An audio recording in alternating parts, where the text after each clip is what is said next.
Hello, I am going to check on YouTube to see if YouTube thinks we are live.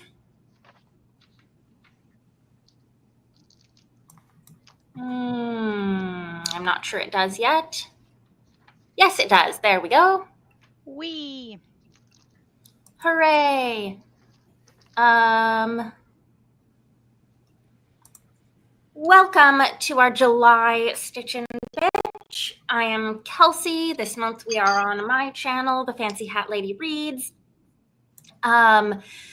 We have, I think, a lot to talk about today because it's been a long time since we did our June stream at the beginning of last month, and we're doing our July stream at the end of this month, so it's been a while.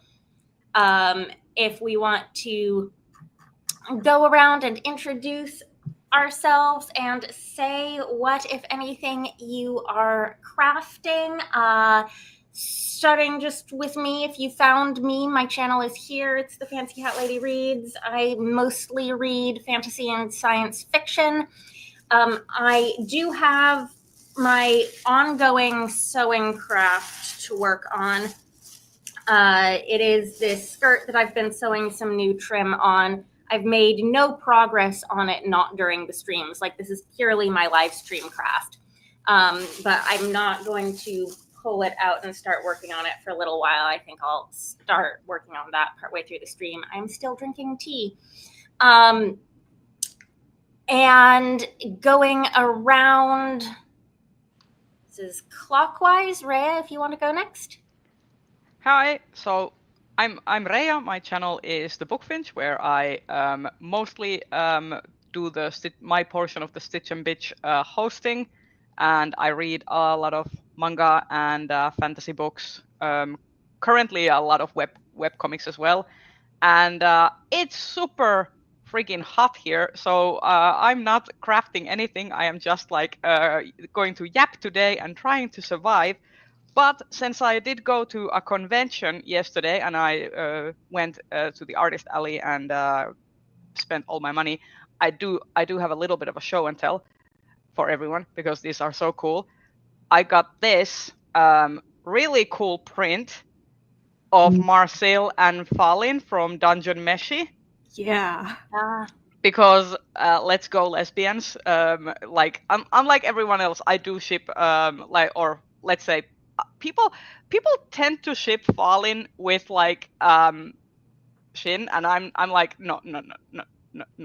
I'm They are Marcel and Falin are together. I'm super behind, but what do they mean they're shipping her with a man? It's because he's the only man who's ever shown any interest in her. And it's like, but what about what she's interested in? No. That does not seem to matter for some people. But because he's interested, that makes it a legit ship. And I'm like, No. Like the amount of adoration that Marcel and Falin have for each other during the manga, it's like, and that is the like, I would say that is the relationship that gets even bigger emphasis than Falin's relationship to her own brother. But I digress. The other thing I got is this print of Silco. Because of course you need to have some toxic daddy issues in your life sometimes. So my own father is not cut out for that job, so need to outsource. And then the final things that I got these keychains of Olrugio from Witchat Atelier. And cute. And Kifri as well. And they can kiss.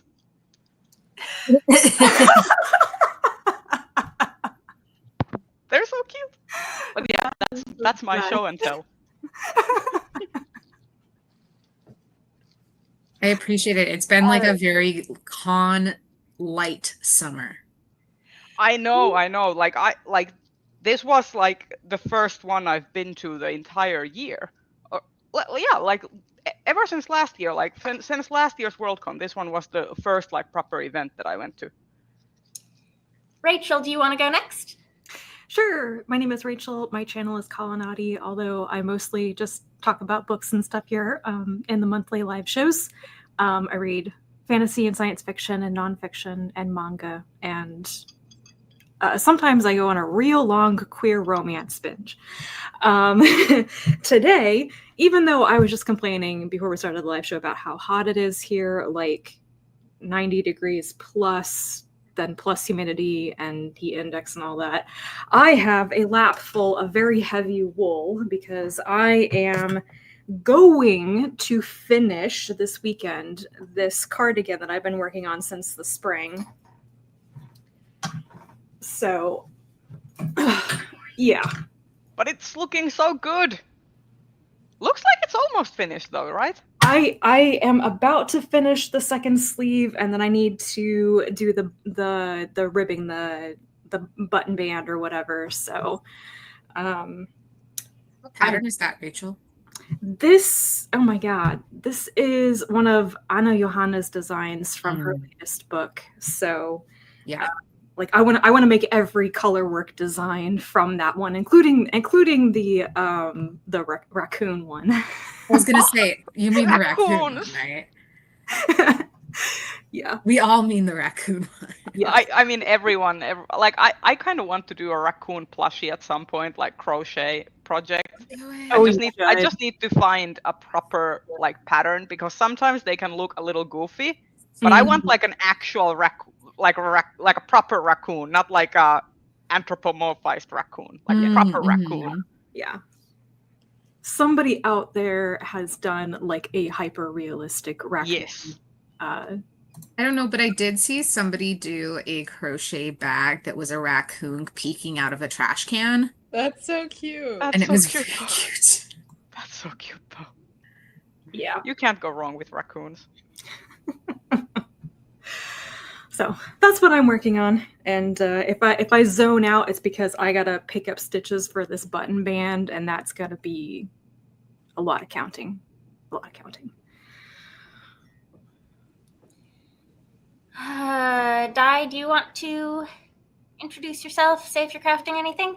Yeah, hi, my name's Diana. My channel's Bookish Di. I have not posted anything since I did my What the Fuck Was Illumicrate Thinking video back in May. But It was a maybe good video. You should watch it if you haven't. That was a very good video. Thank you. I have some updates about this whole Rose and Chain situation for later on, because like it's gotten real messy. It's I can't It's believe still going on. It's still happening, and Julie Soto keeps showing her ass, and it's like, girl, all you had to do was shut up. All you had Oh to do. man. This is really Oh, disappointing man. me because she has another book out that I wanted to read, and I'm like, wait a minute, this is the same author. Yep. You're not the only one who I've seen say that. Anyway, so I read a lot of science fiction fantasy, although I'm like taking a week-long break from SFF because I'll talk about it a little bit later, but some of the Hugo reading like broke me and was like putting me in a slump. So I'm like taking a nonfiction, I'm taking sabbatical of some nonfiction right now because I know nonfiction will like reset my brain. And what I'm currently working on, I can't remember if I had started this last time we met, but I had gotten this skein of yarn from a Portland yarn store when I went up for an event, and it's a one skein shawlette, so I'm about halfway through. And then when I was in Nova Scotia earlier this month, I went to a yarn store with my mom and got this from a localish dyer. That's so I a have- really nice combination. Why? Yeah, so I have an idea of what I want to use it for.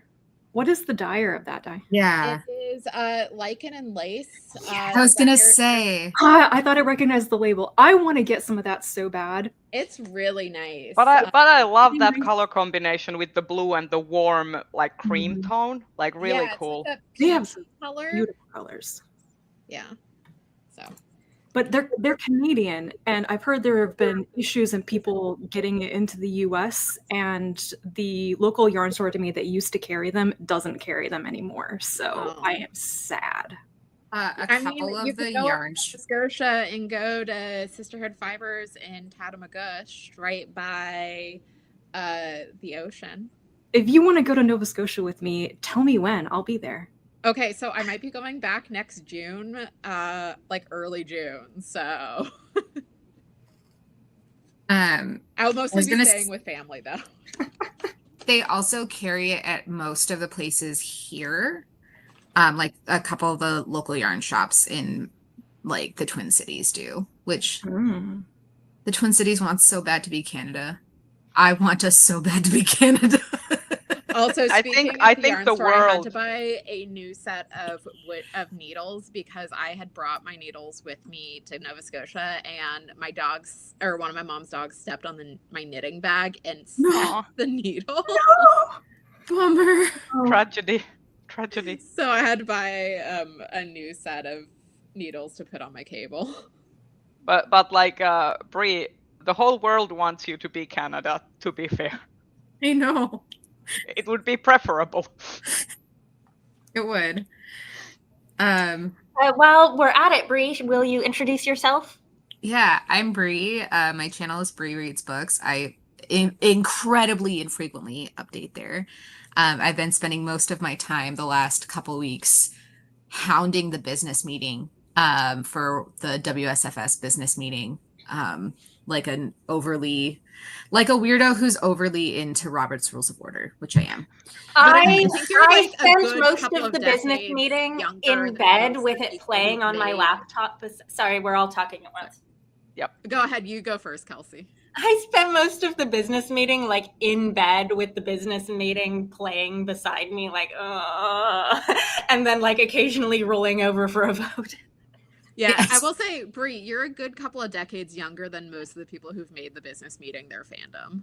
I mean, this is true, and like I feel like I'm occasionally at war with some of those people. It's a just war.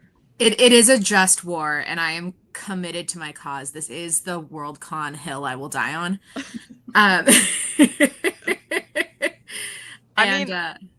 To be fair, there's always gonna be that generational like passing of the torch.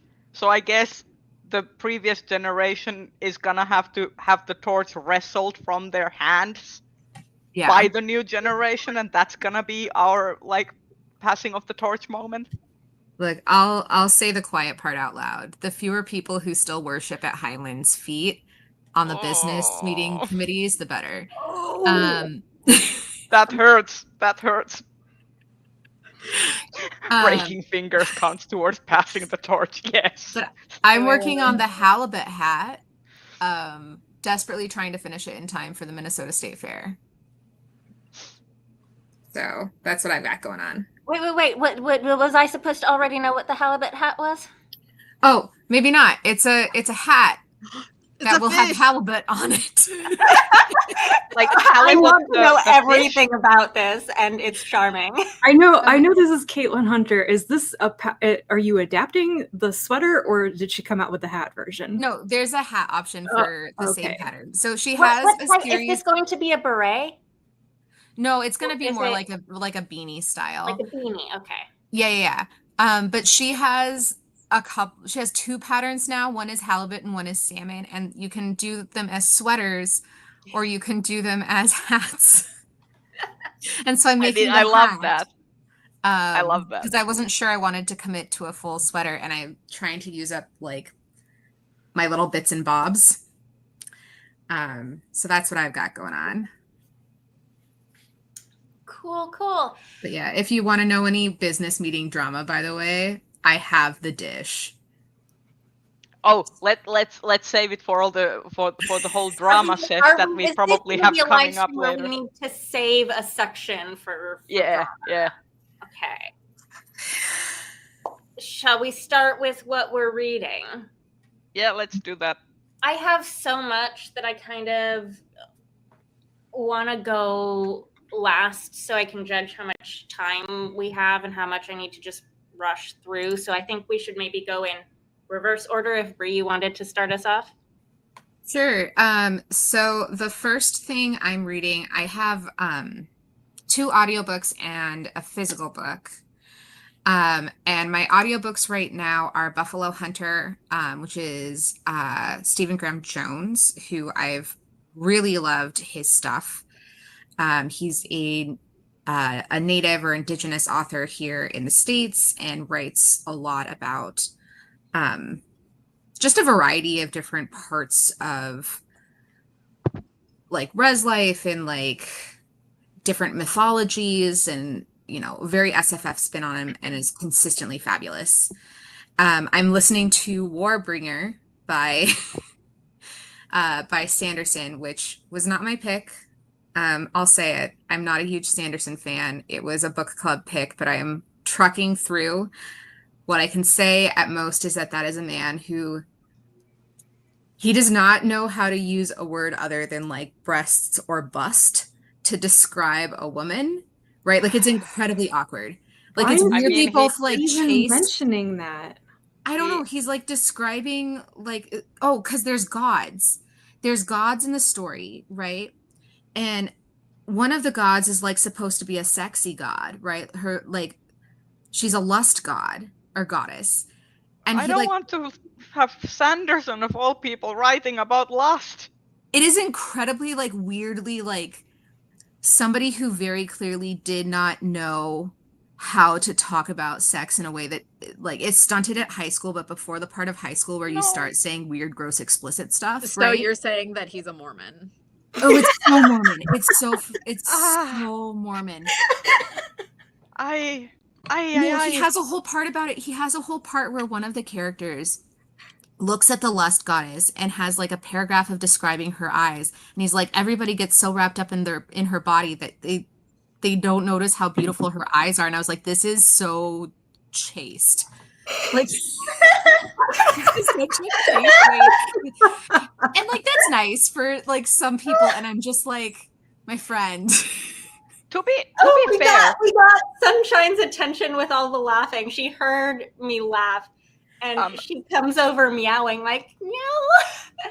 I mean, Bree, to be fair, I'm not like I may I say something controversial here. I might actually prefer chaste as opposed to, for example, whatever the hell Jay Kristoff writes when he describes teenagers in a very overtly sexual manner. So I mean- I Oh, just God, don't speaking have of a lot of trust for men writing Did women. you see his stupid joking like content warnings that he did for one of his books? No. Ah, Why would Oh you my do God. joke content warnings? That's not the point. Oh, because Well, he because is he a needs to man be who peaked at edgy. high school. Sunshine. Which author and, like- are we talking about? Is this Sanderson or You- Kristoff? Right, This because is- I'm- that sentence could describe either of them. Yeah, so This is why I'm It says confused. Target is doing a fancy new edition of Nevernight and asked for content warnings. And it's very much like, this book is not for you. It will not hold your hand or take you for long walks on the beach, although it may convince you to head behind the shed for a snack. And it's like, bro. that's not a content warning. And also, like, one, that's not a content warning. And also, two, like, that is not even a little bit how I describe that book, which is like, this is okay. Like, yeah. I will say that like considering Kristoff's present, like his like outward presentation, this is a middle-aged man who really wants to be adored by teenagers. Like, so not the first person to be like that. indeed, there are some parallels to some other goth wannabes. Are you thinking of the same person I'm thinking of right now? Maybe. I may or may not be thinking about that Drop person. in the chat who you think we're subtweeting. I have no idea. I am so lost. I have no idea who we're talking about. The other book that I'm reading is a nonfiction called Let's Move the Needle. It's about craftivism. But that's sitting in like the kids' room for like when I read to him out loud as he falls asleep. Because read to your kids about activism, I guess. Yeah, I mean, it's better start early, Yeah. Much better, yeah. so that they Yeah. can comfortably, when they go to school, they can already start questioning authority. I went to our local park board meeting, right? And I was like, no, I turned to my partner. I was like, no, I have to go because they're going to complain about people of color using the park. And I go, everybody gets to use the park. I shouted it really loud, and now he just yells that every time we go to the park. Everybody gets to use the park. I mean, everybody should That's get to so use the park. cute. Mommy says. That is so cute, though. Sunshine. Sweet baby Aw. sunshine. How is That's Sunny actually- doing? Oh, she's sleeping.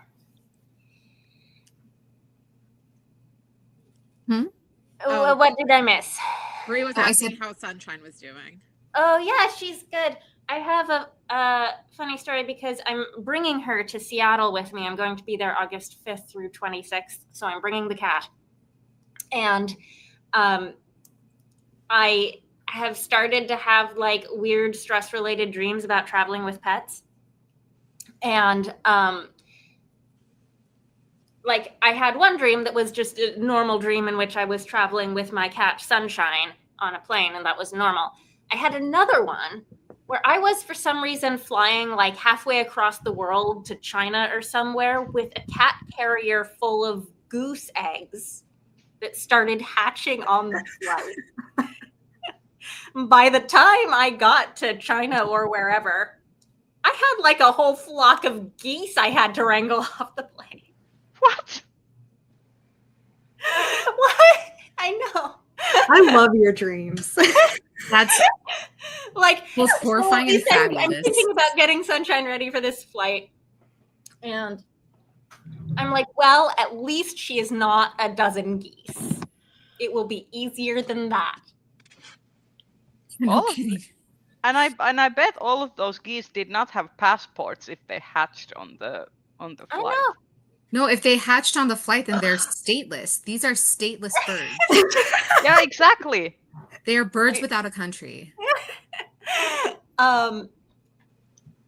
Leia's here So- too. You Is that you might say, Rhea, that they're fundamentally migrants. Indeed. I mean, Sorry. geese are migratory No, birds. that's why it's We currently have an influx of Canadian geese. No, they're In the worst. Finland. Canadian geese are the worst. I know. think They're Finland? terrible. Are they new to They're- Finland? No, they have been Okay. here, messing up the parks like for years now. Okay, because they are awful and they will poop all over everything and they Yes, spray and they will steamers bite you. They will. yeah, will no, they're like. mean. They are incredibly mean. But So so is our natural swan population. So they are at odds. They're like So- gangs of birds here now. Like in seagulls, Washington, everything. DC, to keep the Canadian geese off of like the mall, they hire this company that uses border collies to chase the geese. Um, Do you- fabulous. Do you want to know the most egregious part about the Canadian geese situation in Finland is that they are what's the word in like they are you're not allowed to capture or harm them, so Oh, they're like Well, they're they're protected. they're protected species. Migratory What do bird you egg. what do you need to protect them from? I don't know, but according to Finnish Small law, they are children. considered a protected species, so no one can do anything about them. So we just kind of have to like live with them and like Kim is calling me out. Everybody gets to use the park except the Canada geese. They were see, all the Canada geese could use the park if they behaved and did not poop all over the place and bite people. Then they get to use the parks. the Canadian geese are all over the university campus that I went to, and they specifically like to hang out in the lawn in front of the university, in between like the doors and the parking lots. So there would be mornings you would come in and you would have to like run the gauntlet of Canadian geese, be like, can I get up the sidewalk before they notice me, because they will come after me. Yeah. So now that we've gotten derailed by geese, which was entirely my fault, Bree, did you finish talking about books? I mean, yes, I could go for days on how much I dislike Sanderson, but that's like my hot take. Actually, I do have one last funny story about Sanderson. Yes, do continue. Oh no. Go Okay. ahead. I still like will occasionally rant about this if you get a couple drinks in me, which is that in Dublin, when Worldcon was in Dublin, I was like meandering around the bookstores, right? And there's Worldcon going on. So people are like, ooh, what's going on in the bookstore? There's all these science fiction displays. And this guy, a bookseller, is walking around with some clearly like new to SF person. And is like, if you liked that story, whatever it was that they referenced, you would really like this up and coming author, Brandon Sanderson. And Up and coming my ass. I still rate because by 2019 he was not new or up and coming. He was a guy with like. Did we Oh lose? no, Bree. Bree. Oh no. We froze. Bree Bree froze. froze mid rant. It was too powerful for the internet. Oh no. But yeah, Well, in I'm sure we could 2019 all he was finish already Bree's everywhere. sentence by saying that by 2019, Sanderson was not new and upcoming. He was Yeah. extremely well established. You And, can already and know this unfortunately fortune. prolific. Yeah. Like that man. I would pay for that man to take a break. Double Bree. Double Except Bree. I wouldn't, because that would go towards the tithe. I mean, yes. Also, just in whatever world it is that you live in 2019, he was neither new nor up and coming. The man was like handpicked to finish the wheel of frickin' time. Yeah, Sit exactly. down, my friends. You work in a bookstore and you should know this. I Just mean, saying. I what do still you get a bet lot by someone's standards, Brandon Sanderson is absolutely new and upcoming just because he is still alive. I don't know. Maybe they were one of those people who thought that Heinlein was still the new cool thing. Maybe, but this guy was like in his 30s, and I was like, friend, you should know better. And it's one thing to be like, look, everybody really loves him. That's fine. But new and upcoming in 2019, different story. Different mean, story. I feel like there's like I consistently run into people like in real life who will come up to me and be like, "Oh, you like books?" And I'm like, "Yes." And then they're like, "Have you heard of this one author called Brandon Sanderson?" And I'm like, "Yes, unfortunately." And that immediately sours the entire tone of the conversation, because then they like try to start convincing me why I'm wrong in not wanting to read him. And I get very opinionated and aggressive about it. So Yeah, at nobody that leaves point, those if people ask conversations me happy. about Sanderson, I like start with the tithe, and if they still are like, "Oh, but he's such a good writer," I'm like, I read one of his books and it was so mid, I literally cannot remember anything that happened in it. Look, I get that he's like writing for like a specific kind of audience, right? Like he's peak like airport author, right? Like light enough for you to read. It's not gonna like take you down any super weird rabbit holes. He follows like a consistent story arc type. Also, so boring. The thing is though, and this is what I find really interesting, because like people have because like Brandon Sanderson, like I've only read like one book by Brandon Sanderson, and I feel like that was enough for me to get the gist. Yeah, I feel and the it was same like way. one I of read the one, I was like, fine. yeah, and it was one of the Mistborn books, like specifically.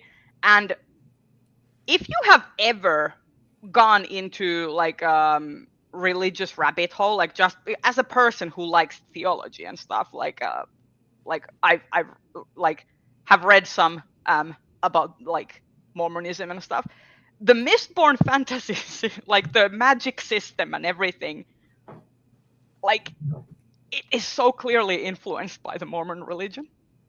Like it's like it's not even subtext. It's like glaringly obvious if you've ever been like if you've ever read any of the Book of the Mormon texts, or like heard any interviews or anything about about the belief system and stuff, and then you read Mistborn, like there are some parallels to Mormonism in his writing, and which is like understandable. I'm not like faulting that, because like obviously people know write about what they know, and like either intentionally or unintentionally bring themselves into their writing. That's just natural.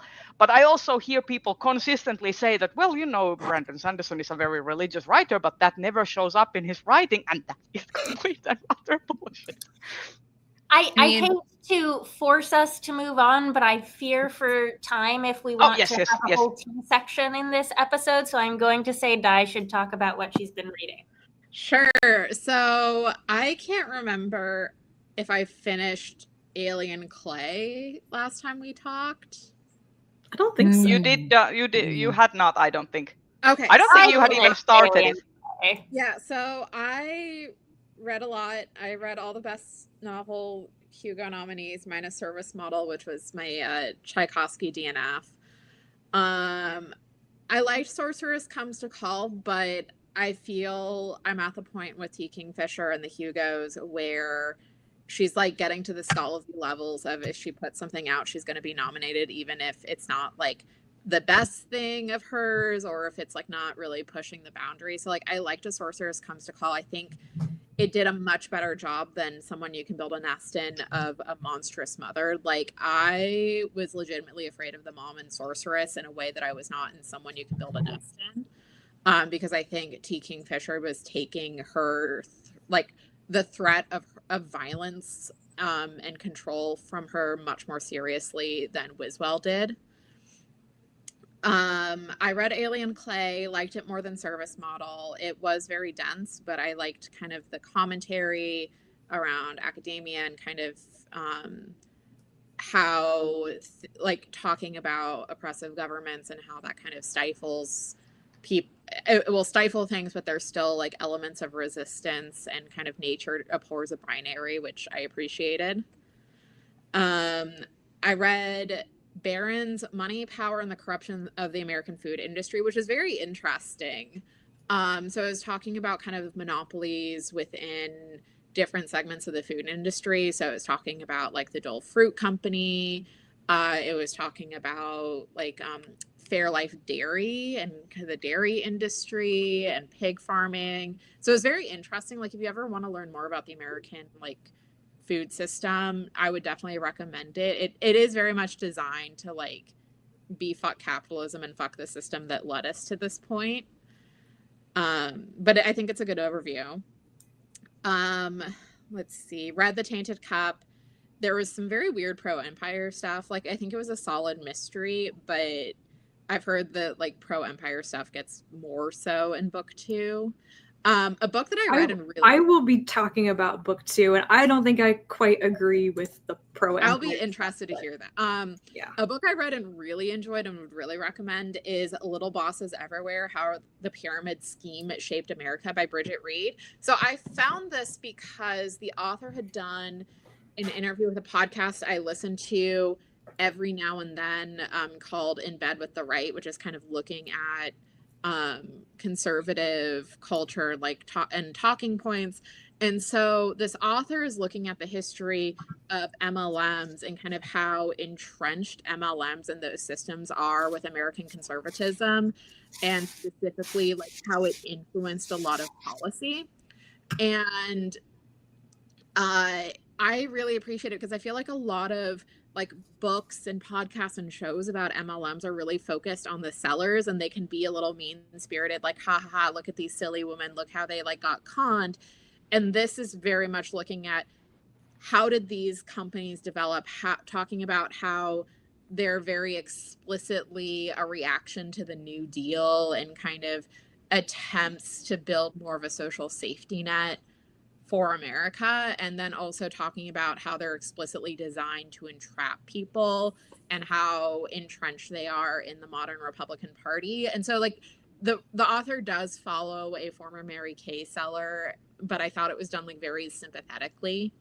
And again, it wasn't like the ha ha, look at how dumb this person was for getting caught up in this scam. Because I would say, like, if you're at all interested in learning more about MLMs, I would definitely recommend it. This one worked so much better for me than Hey Hun, which I read either last year or the year before. And that one was like very mean spirited. And I also don't think the author like really contended with her high level role in an MLM. Don't read Hey Hun. That one was not good. I'm actually really interested in this like topic in general, because I've like not only are MLMs but also like, for example, like mommy blogging and like influencer jobs kind of one of the only appropriate paths for especially Christian fundamentalist like women living in those situations. So I'm honestly not really like faulting the women in that situation trying to make the best of what they can, but the like whole systems are like designed to be incredibly predatory. Yeah. Have either of you watched the there are a couple of vloggers, but in particular I'm thinking of Fundy Fridays, who has a whole breakdown of I love Fundy Fridays. Okay, cool. If anyone in the audience watching has not yet watched Jen on Fundy Fridays break down LuLaRoe, be in for a treat, because another couple that does YouTube that I like is Jordan and McKay, because Jordan and McKay are also great.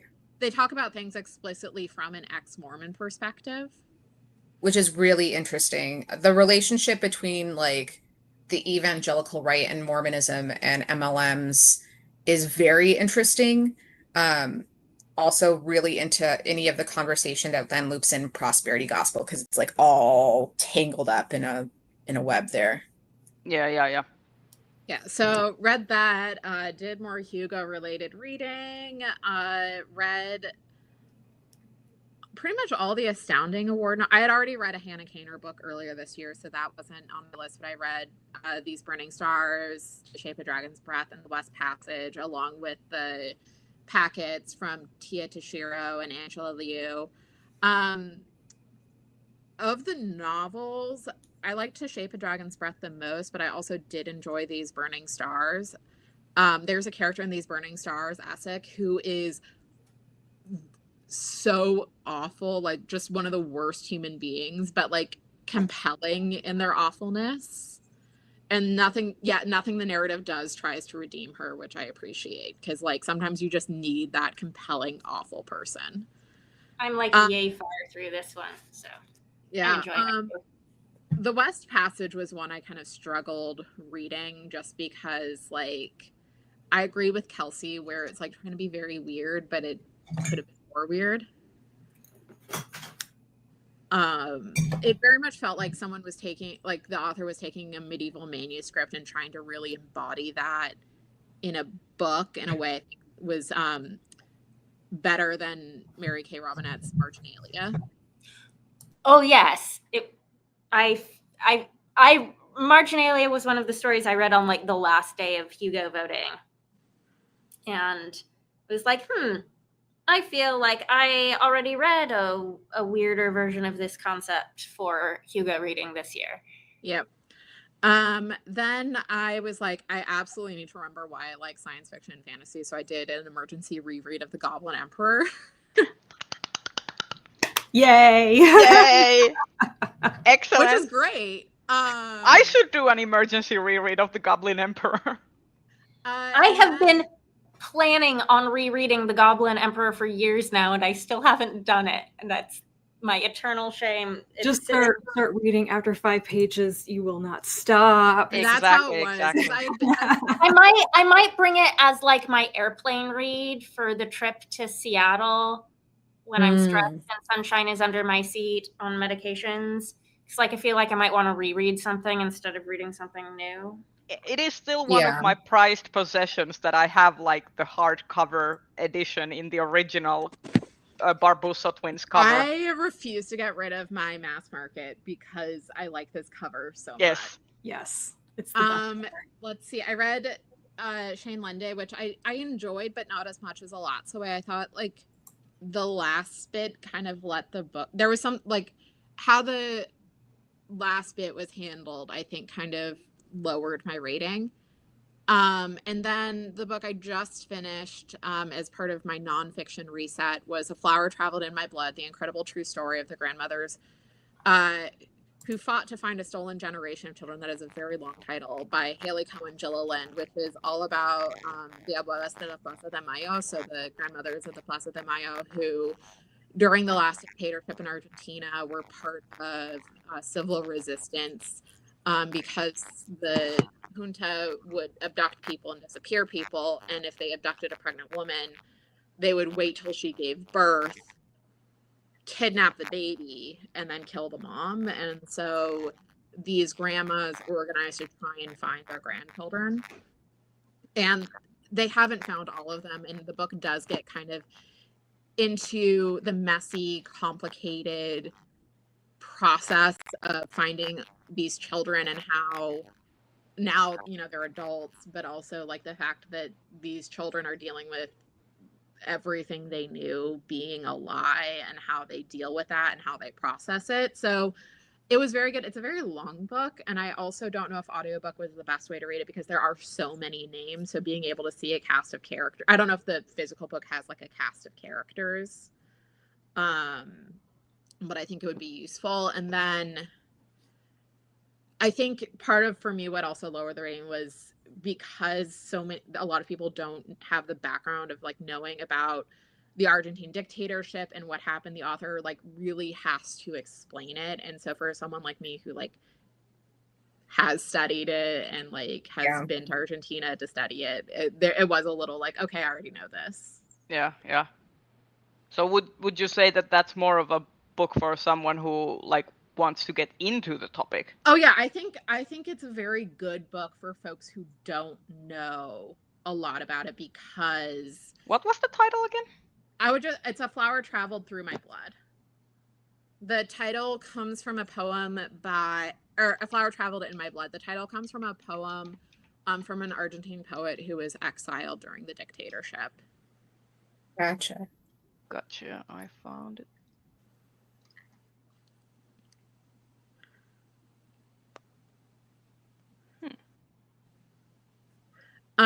But yeah, that is what I've been reading. I'm probably gonna try and do at least one more nonfiction before I turn my attention to the Ignite Award, since voting closes on the 15th.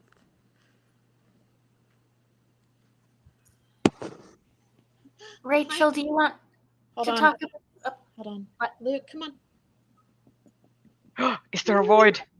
There is a void, but he's trying to decide if he wants to come up or not. Okay, you can go, Rachel. If he comes up, I'll.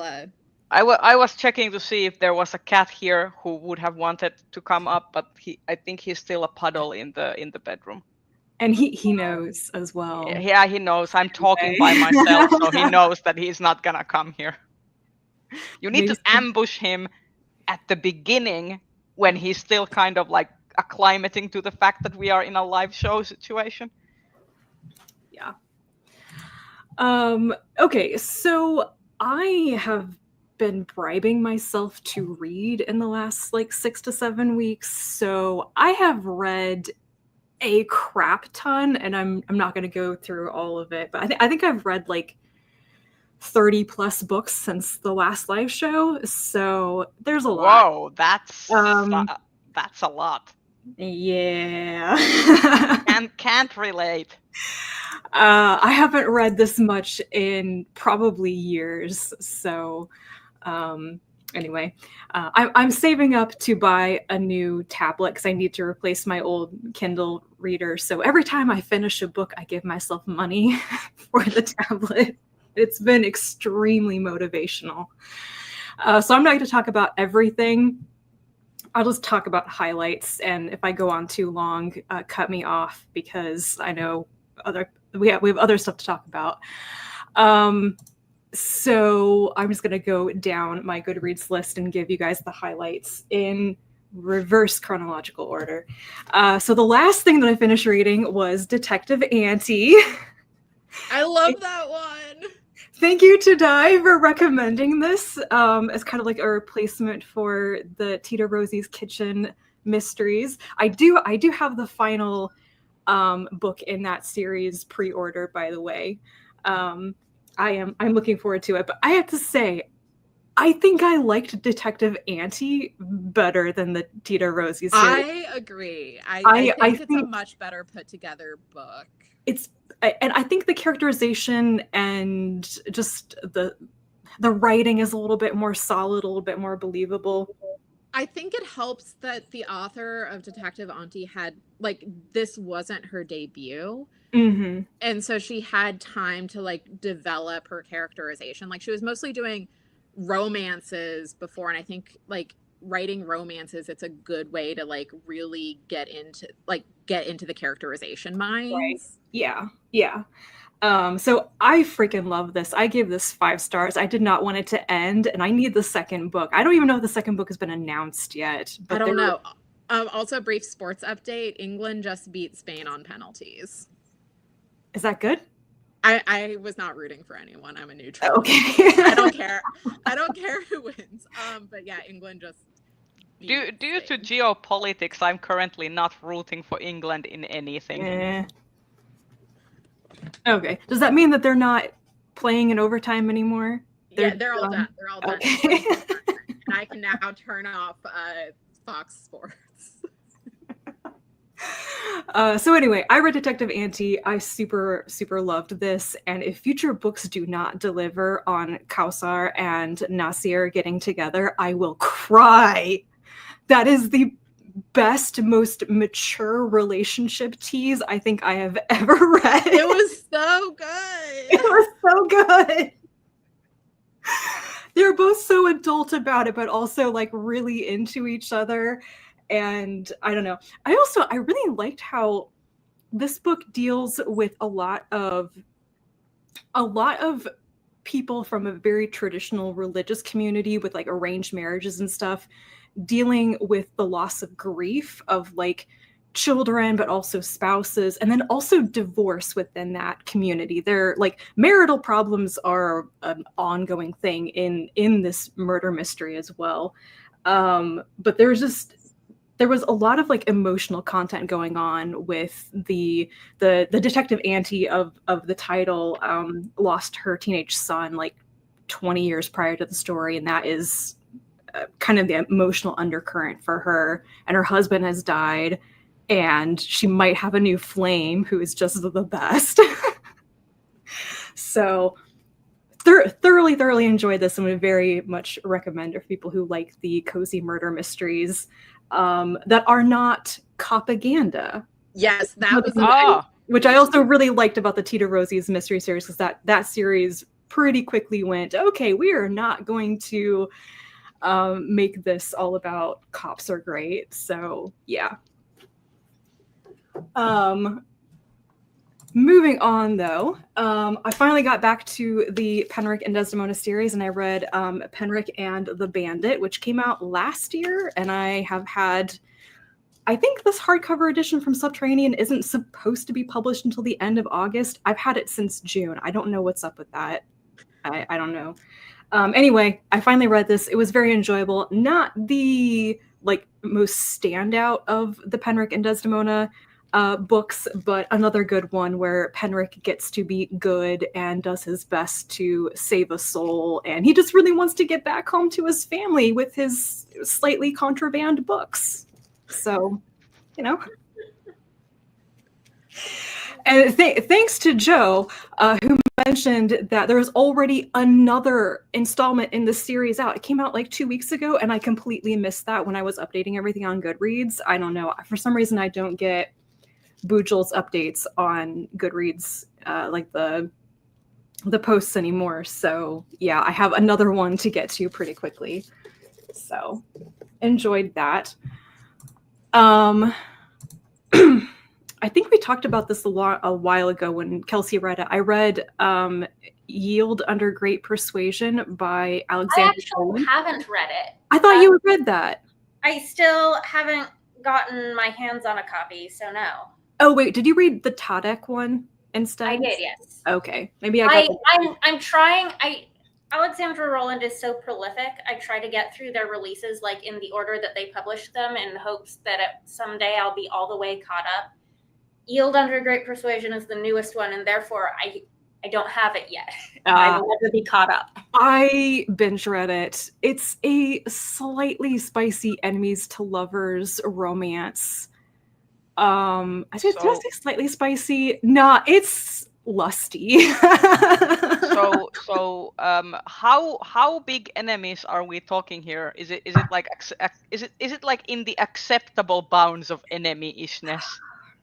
The main or is it like really toxic? The main characters have known each other since they were children, and one of them is still mad because the other one crushed his large vegetable before a contest when they were like 10. Oh, so it's petty. It's petty, yeah. Okay.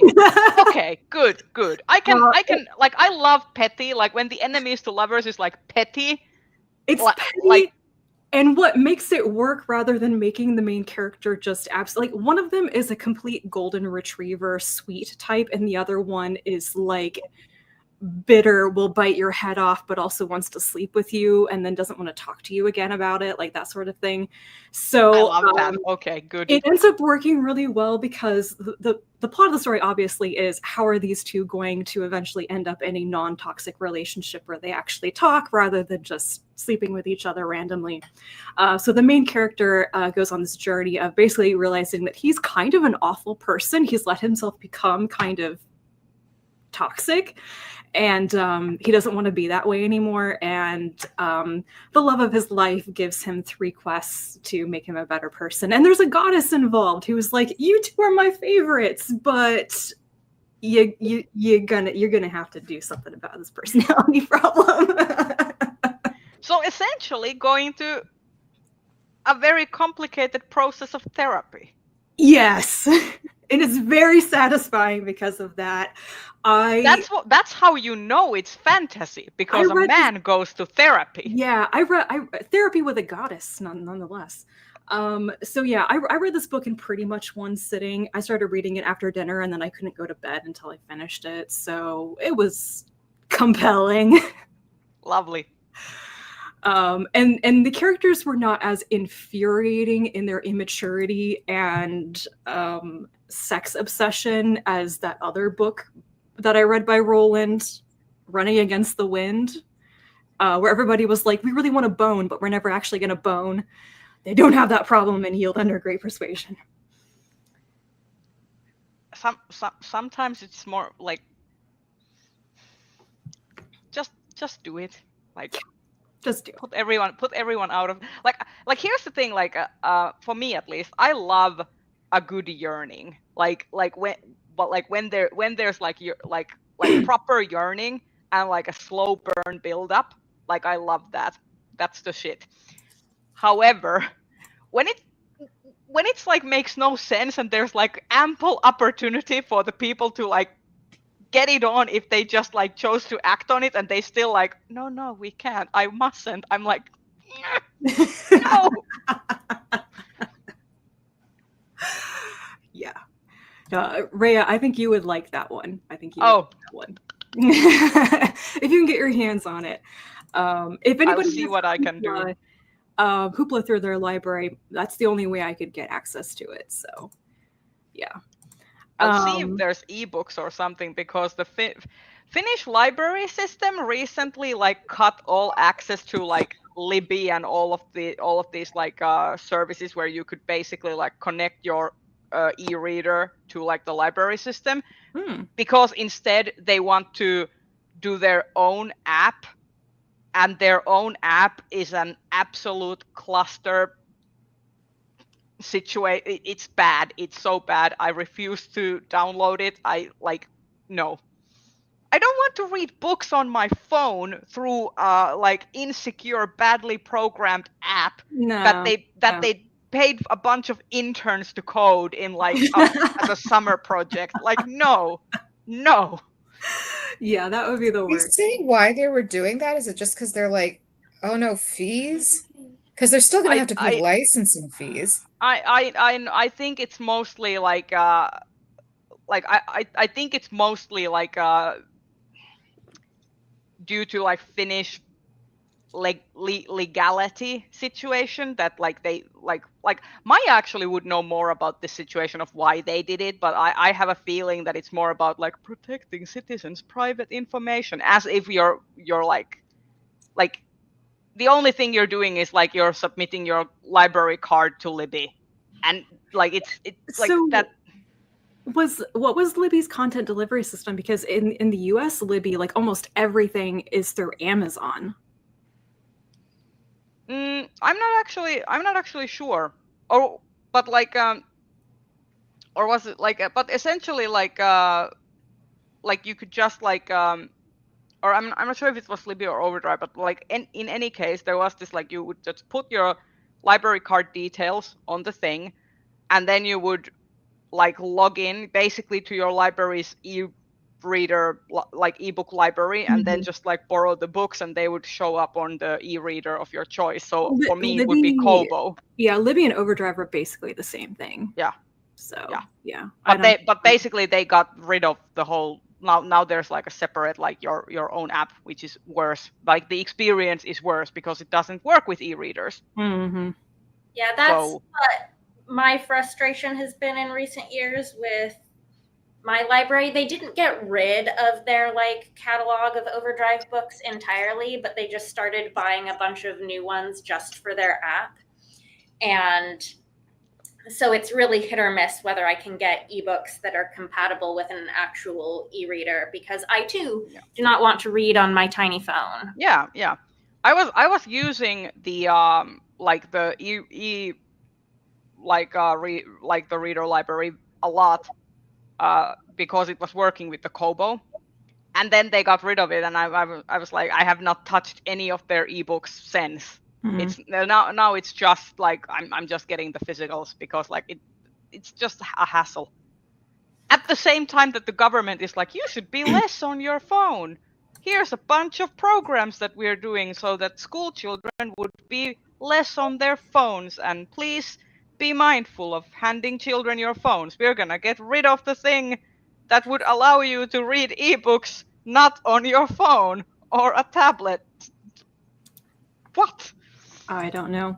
That's a good point that Jill made about Libby missing several big publishers. I wonder if like ebook apps and services are kind of going the way of like online streaming services, where it's just becoming so splintered about which publishers are available with which services. Yeah. And it all comes down to licensing and who wants to make money, I'm sure. It's really annoying. Also, sorry to hijack, Rachel. Talking about books you were gonna read. You have been reading. I'll let you finish. Okay, let me speed up a little bit. I finished watching the first 2 seasons of Apothecary Diaries, and because I do not want to wait like 2 years for season 3 to know what happens next in the series, I've started reading the manga as well. So I read like 4 volumes of that. My library has all of it on Overdrive, but there's like a pack of 10 people ahead of me. So I'm always like read the waiting. light novels. What? You should read the light novels. I tried because they're on Hoopla. I don't like them. I'd rather read the manga. I know. Are you reading the light novels? The manga is okay, but the light novels I think are like you get like the manga has an interesting way of characterizing, especially Jinshi, as opposed to the light novel where Jinshi has a bit of a darker edge. Oh, that's little bit. interesting. So I think it's like interesting to read both of them because I have read the manga as well. But the light novel I think kind of like captures the like let's put it this way, the Rear Palace is not a very wonderful place for the women. And I know think it's horrible. and I think, for the women. yeah, and I think the light novel goes even harder on the fact how dark it is. Okay. Like not like like it doesn't go graphic or anything, but like there's like more, I think, emphasis on the fact that this is like really toxic. I think Which came first, the manga or the light novel? The light novels. The light novels are being adapted into the manga series, and then the anime seems to be really pulling from the manga. Yeah. So, but but for the next season has to pull more from the light novels, because the mangaka has basically not been able to work on the manga because she got caught doing tax evasion, and everyone. Yeah. It was a super close call. Everyone was kind of like, everyone heard that she got arrested, and people were like, please let it not be CP. Please. And then it was like, oh, tax evasion. Thank God. Thank you, universe.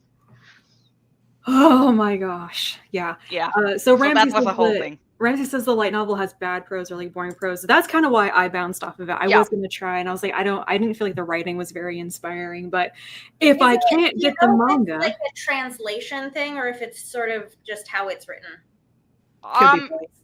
It probably a case of both. But the thing is, why light novels are called light novels, the prose tends to be very generic, because the whole thing is like that they are published in the web originally, usually in weekly chapters. There is no editor involved usually, unless the person hits it really big and gets traditionally published.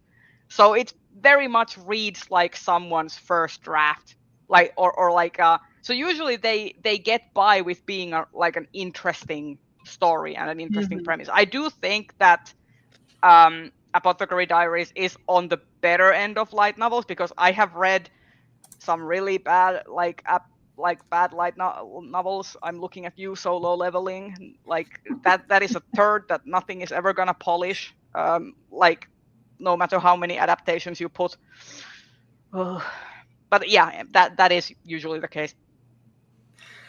I also read the latest volume of Witch Hat Atelier. And I finally bit the bullet, and I bought all the rest of the previous volumes. So I am thinking I need to do a big reread before volume 14, which I assume is going to come out much later this year, like early next year, maybe. I think let's see. Does it already have a release date? Because I know it's been released in Japan. But I haven't seen. I think it is gonna be released this year, though. Yeah, so I can do a reread. That's why I kind of was waiting to read volume 13. I thought I might do a reread before this one, but I didn't have the patience for that. So, continues to be fantastic. The story has just gotten very interesting and very complicated at this point in the series. And and the art book is coming out in December, which I'm gonna have to pre-order, because the art in the series is just so amazing. So, what else have I read? I read some random stuff that doesn't seem like my usual either, but was really interesting. Does anybody else do this where you're reading a book that mentions another book and you just have to go read that book? Yes, I did that with the Psychology of Time Travel. I actually bought all of the books that were referenced in that book. Really? Because it references a bunch of children's books. So I went ahead and read all of those. I'm on book 3 of this chain now, actually. So I read the Hyeonamdong bookshop a while. I think I talked about that in the last live stream. Yeah, you did. And there are multiple book clubs at the bookstore in that, and one of them they read a nonfiction book called The Refusal of Work by David Frayne, which is basically like his academic proposal for creating a politics of time about rejecting work in favor of having more time to spend with yourself as a person. So I don't know why I wanted to read this. It actually really related to kind of the plot in the fiction book that I read that mentioned it, which is why I wanted to pick it up. But I actually found it very interesting. It's a little bit dated because it's like 10 years old at this time. And that is a huge amount of time given how politics and the economies and everything has changed. The pandemic changed a lot of stuff, but it was still very interesting. And because of that book, I am currently trying to read In Praise of Idleness by Bertrand Russell, which I never thought I would read something like that, but you know. So essentially a lot of books about like how we should work less. Yes, yeah. Which we should. Which led to me having a very odd conversation in therapy last week. Like, hey, what's been going on in your life? Well, so I read this book about working less. Oh, yeah. Anyway. And then I read The Folded Sky by Elizabeth Bear. This is the latest in her White Space novels. It's a science fiction series. They're all standalone novels, but they're in the same universe. I was really looking forward to this one because it deals with like the alien artifact that I think was discovered in the first book. I'm not gonna lie, I was a little bit disappointed by this. It took forever to get to the point, and it's more of a family drama than freaking alien archaeology from deep time, and you know which one I would rather be reading. So still written well. I like how solid Bear's prose is, but the characters and their problems and just being stuck in like a rut with the main character's issues, which is basically like she spends most of the book worried that she's not going to be able to get ahead in her career and her professional rival might get the scoop on her. And it's just like, honey, I think you've got bigger problems than that. You spend the entire book just like using your technology to tune your emotions rather than dealing with your emotions. And that's just, I don't know.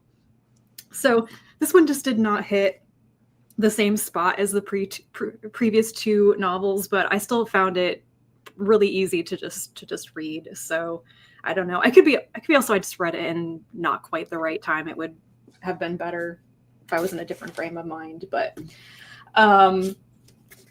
another book that I gave like 5 stars to is Everything is Tuberculosis by John Green. I never in my life thought that I would be giving 5 stars to John Green books, but his last 2 things, which have been like essays and nonfiction, I have freaking adored. And this was not an exception.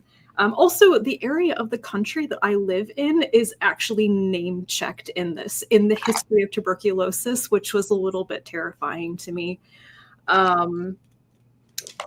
Yeah. It doesn't surprise me though, because I think his communication style lends itself a lot better to nonfiction than it does to fiction. I think so. I've actually read almost every one of his novels, everything except for Looking for Alaska, I think. That book traumatized me as a teenager. Oh, I never actually read any of his books as a teenager. I read the ones that existed as a teen when I was a teenager, and I don't know why they were not for me, but I still read them because I was one of those kids who read everything in the school library. Yeah, I was working in a library when I noticed his books, and I just decided to read all of them since I was constantly reshelving them, which is how at one point, I think in the middle of like An Abundance of Catherines, I was like, I think John Green writes every woman the same way. I think the only book of his that was out when I was actually in high school was Looking for Alaska, and I was deep in my I'm not reading men.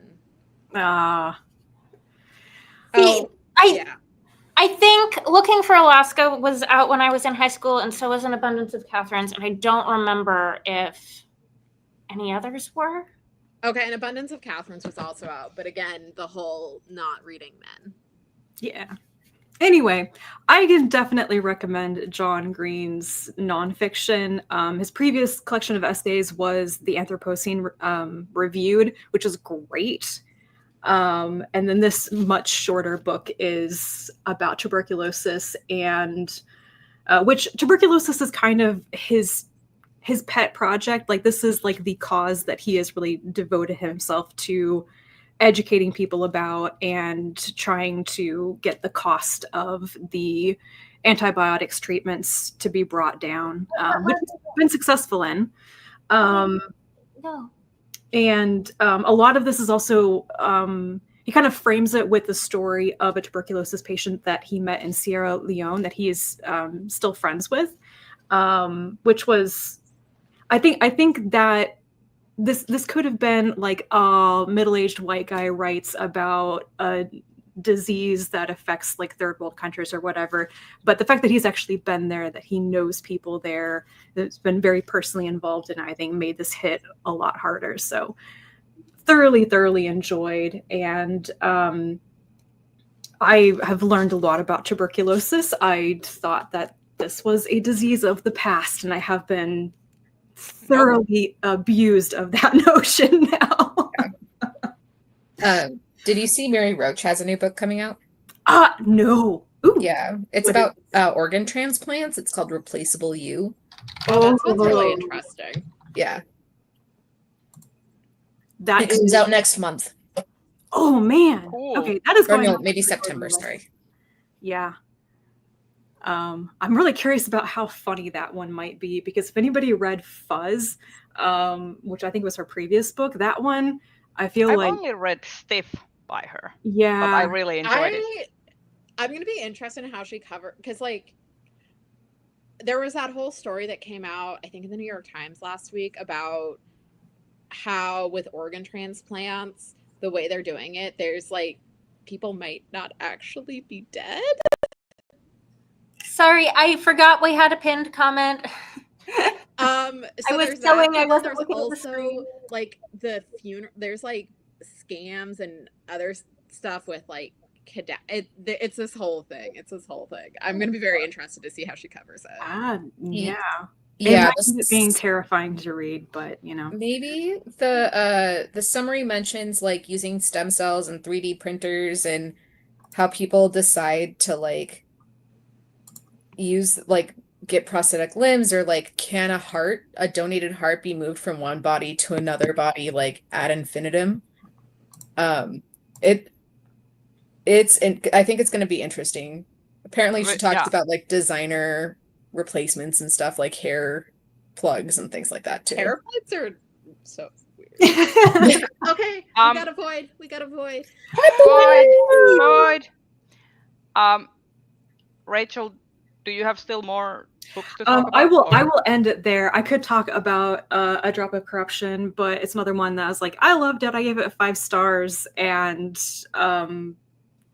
yeah, you get to the point in this book where you're like, maybe this empire is not all that it's supposed to be. Maybe they've been doing very bad scientific experiments, and we're not sure if this is the thing to be supporting. Anyway, it's another murder mystery thing in a fantasy world with really interesting, like, I want to say plant-based magic, basically, and I really liked it. I did think it was a little bit longer than it needed to be. That would be like the only drawback. It could have had probably about 50 pages cut from it and be a little bit tighter in the mystery plot, but It's the sequel to Tainted Cup. Yes, it is. Yep. So, and I like the 2 main characters even more now, but the love interest is not in this one, which annoyed me. And just in the sense of like, I thought we were going to continue with that storyline, but instead it gets put in the background as the main character's angst. Like, I'm like, no. So that's me. I'm done jabbering. Somebody else. Okay.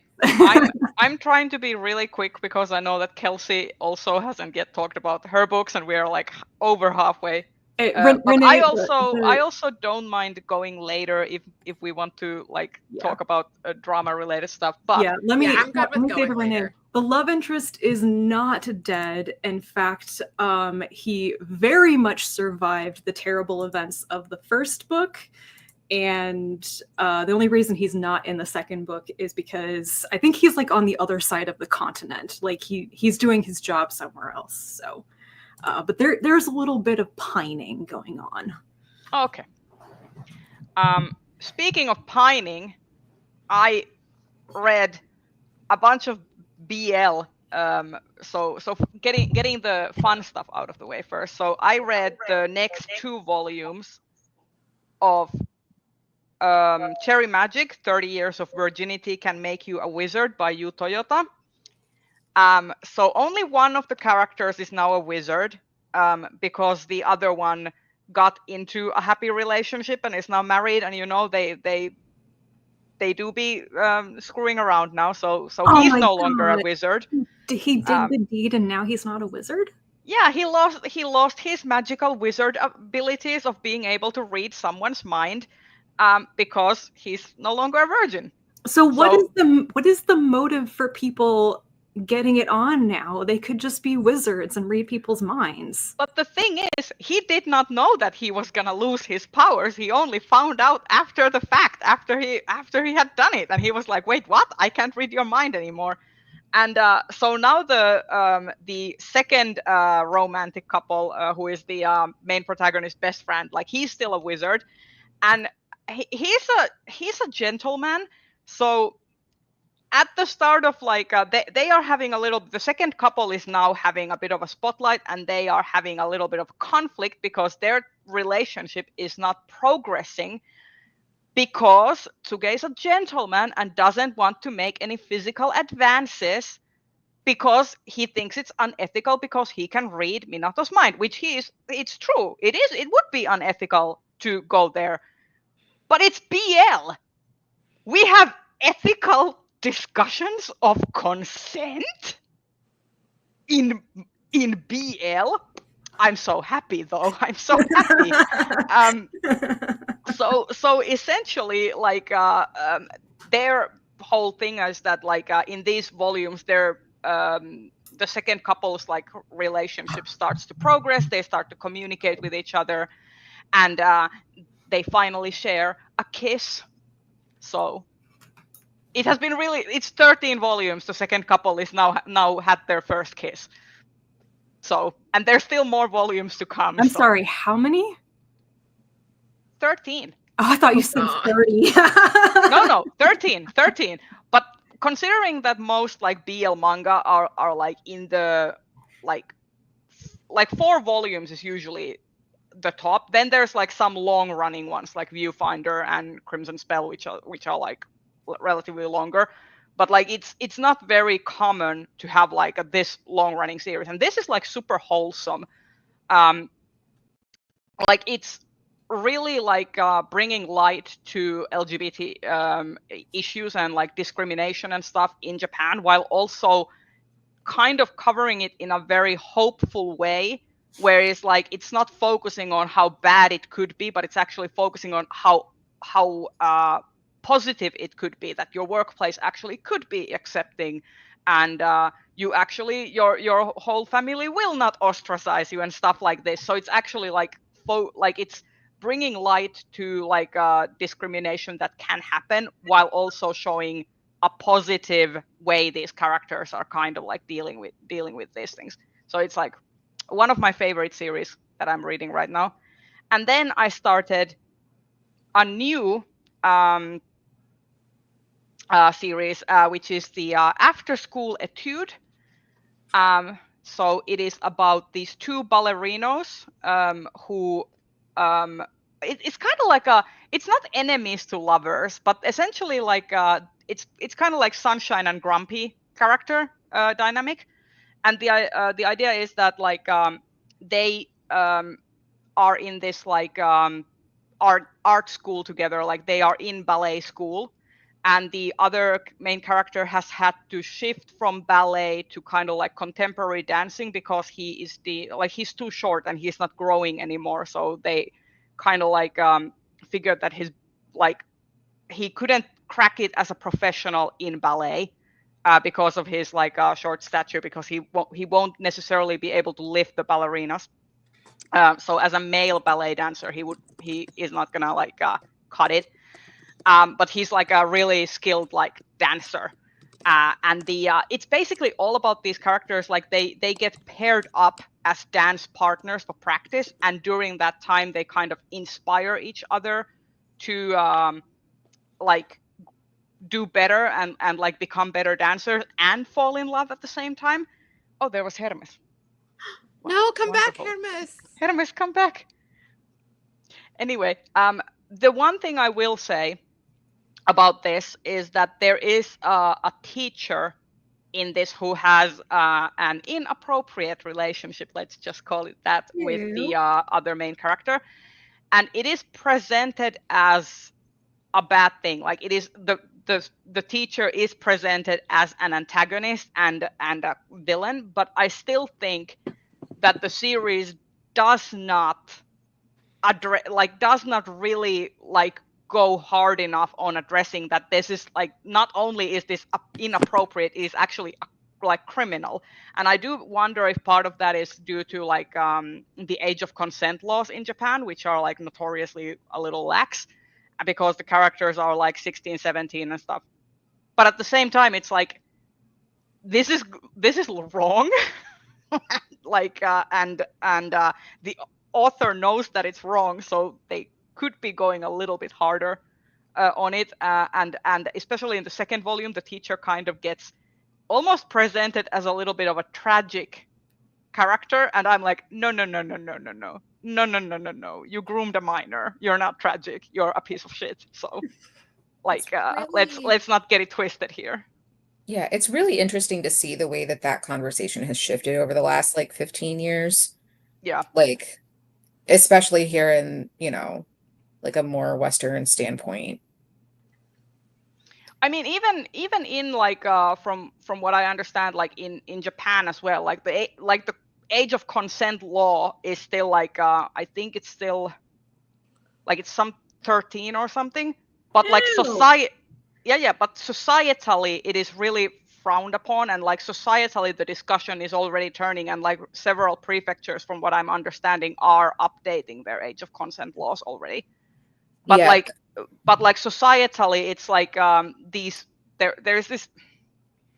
there's a weirdness there with like relationships between like minors and adults, like and I also noticed this in like, for example, Finland, the age of consent is like 16, and it's not great, because like they're like immediately when a person turns 16, like it's like, because there's no limit after that essentially, and and a 16-year-old is still a child. Like, let's 100%. So The thing I always think of is when oh shoot, Pretty Little Liars was like new and big, and like a primary relationship in that, of course, is like a teacher and a student, and the way that we would talk about that now, I think I would hope at the very least is very different. Yeah, I will say that I will, like, when I was reading After School Etude, like, it's a really like fun, like positive series overall, and I love that the because that has been a real issue in a lot of BL for a long time, is that first of all, there's like dubious consent at best, and second of all, there is usually like real big like power imbalances in the relationships, and because it's like well, it's essentially smut, so it's not like trying to critique or address anything. It's basically like going in for the tropes, much like, porn would.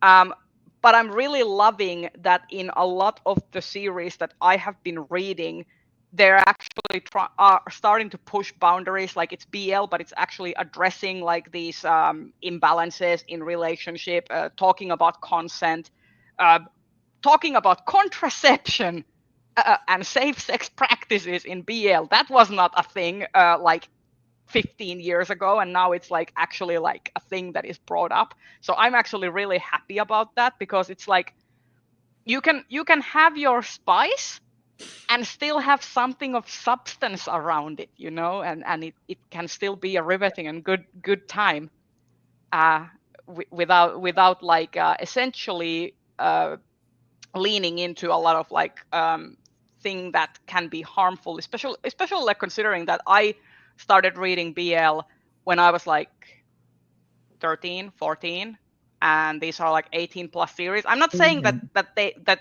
children should be reading those. I'm just saying that people my age, like when I was that age, they will find a way to read them. Ooh, So yeah, I 100%. think it's like positive when authors kind of like bring stuff that is important to talk about into their stories in a way. Well, and I mean, just like, I think at the very least, showing that you've thought about it, even if you Yeah. choose to like include it, is valuable. Yeah. And especially like depending on the kind of society you live in. Like I remember when I was a kid, and anything like BL was basically the only place where I got exposure to queer relationships, because like it was not really talked about in like a lot of Finnish books.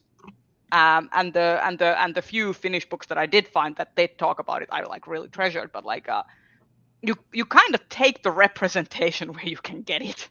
Yeah, very much so. It's an interesting point Ramsey has about it, like Judy Blume books, which I don't know if Judy Blume was as big a thing for you in Finland, Rhea, but like I have never heard of Judy Blume, actually. She's a big like US children middle grade author. Yeah, very like coming of age, coming into sexuality, like that kind of. She wrote Are You There, God? It's Me, Margaret. I think I've heard that title, but I could not. I have never read it. In Finland, we had this series called Mirkka, which is basically by a really prolific young adult author who did like this long-running series of like this character called Mirkka, who basically grows up in the books, and then when she grows up, the books start to follow her sister Masa, who is more like a tomboy character. And those were kind of the books that I grew up, but those were also really heteronormative, so they were not really pushing any envelopes about about any gender stuff, or like, and they were written in like the early 90s and the early aughts, so there's a lot of like there's a lot of let's put it this way. A Finnish society in many ways can be quite conservative in the way that the society itself is structured. So there it did not push boundaries in terms of like gender and sex relations or anything like that. So it's very like, you grow up, you have a boyfriend, and you do things and with your boyfriend, and then you get a job maybe and get educated in the proper way and stuff. And there's only a certain number of paths that you can go that are acceptable if you are like a girl. Like, considering it was 90s in Finland, but nowadays it's obviously like I think currently like women are outperforming men academically by like 15% or something. There's actually like a considerable what's called a male flight in the academics right now, because like the actual pursuit of higher education has become associated with women. Femininity, yeah. So men are not actually pursuing higher education in Finland, at least. So anyway, the next thing I read, continuing on with The Summer Hikaru Died. So volume 2 was really good, and I've already also read volume 3. Really enjoying. It's veering more towards the horror element. Very queer, very horror-y. I'm going to start watching the anime. It's now on Netflix as well. And then the final thing that I read was The Perfect Victims and the Politics of Appeal by Mohamed El-Kurd. So this is Mohamed El-Kurd is like documenting the way Western media has portrayed Palestinians and how there is this need to present the Palestinians as perfect victims in order for them to retain their humanness and not be dehumanized, which usually means that men get left out of the conversation entirely, and the narrative focuses more on the women and children, because women and children are viewed as kind of the go-to, like these are the victims and these are the innocents, and then men are stripped of their humanity and their innocence, and they're basically viewed as being automatically like not good. Yeah, guilty.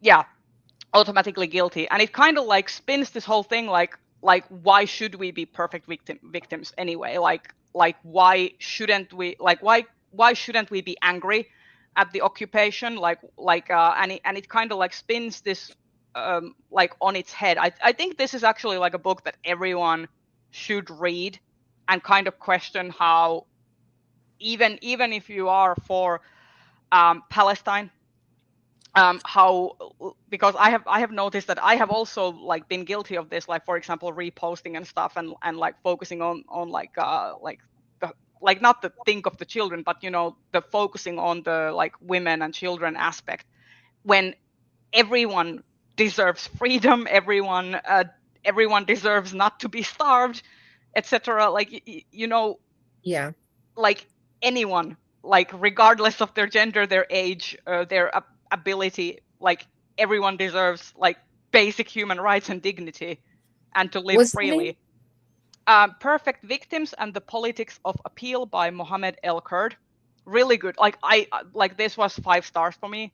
Like it really made me think. It really goes into details, and it actually like documents with sources like the various ways like the media and like journalists, Western journalists, have been complicit in building up this narrative and building up like basically dehumanizing Palestinians, and also like especially like leaning heavily into the Islamophobia, which already, you know, started during the Iraq War and the Gulf Wars in the 90s.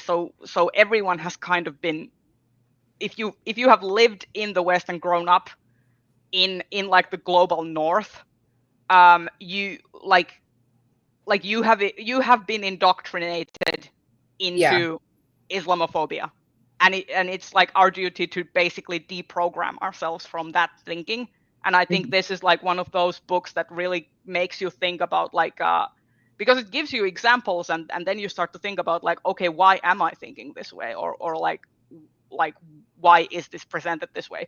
Because you would never like let's say like someone attacked my brother and he fought back. I would never be like, well, my brother was in the wrong for defending himself, or like throwing a rock or something, you know.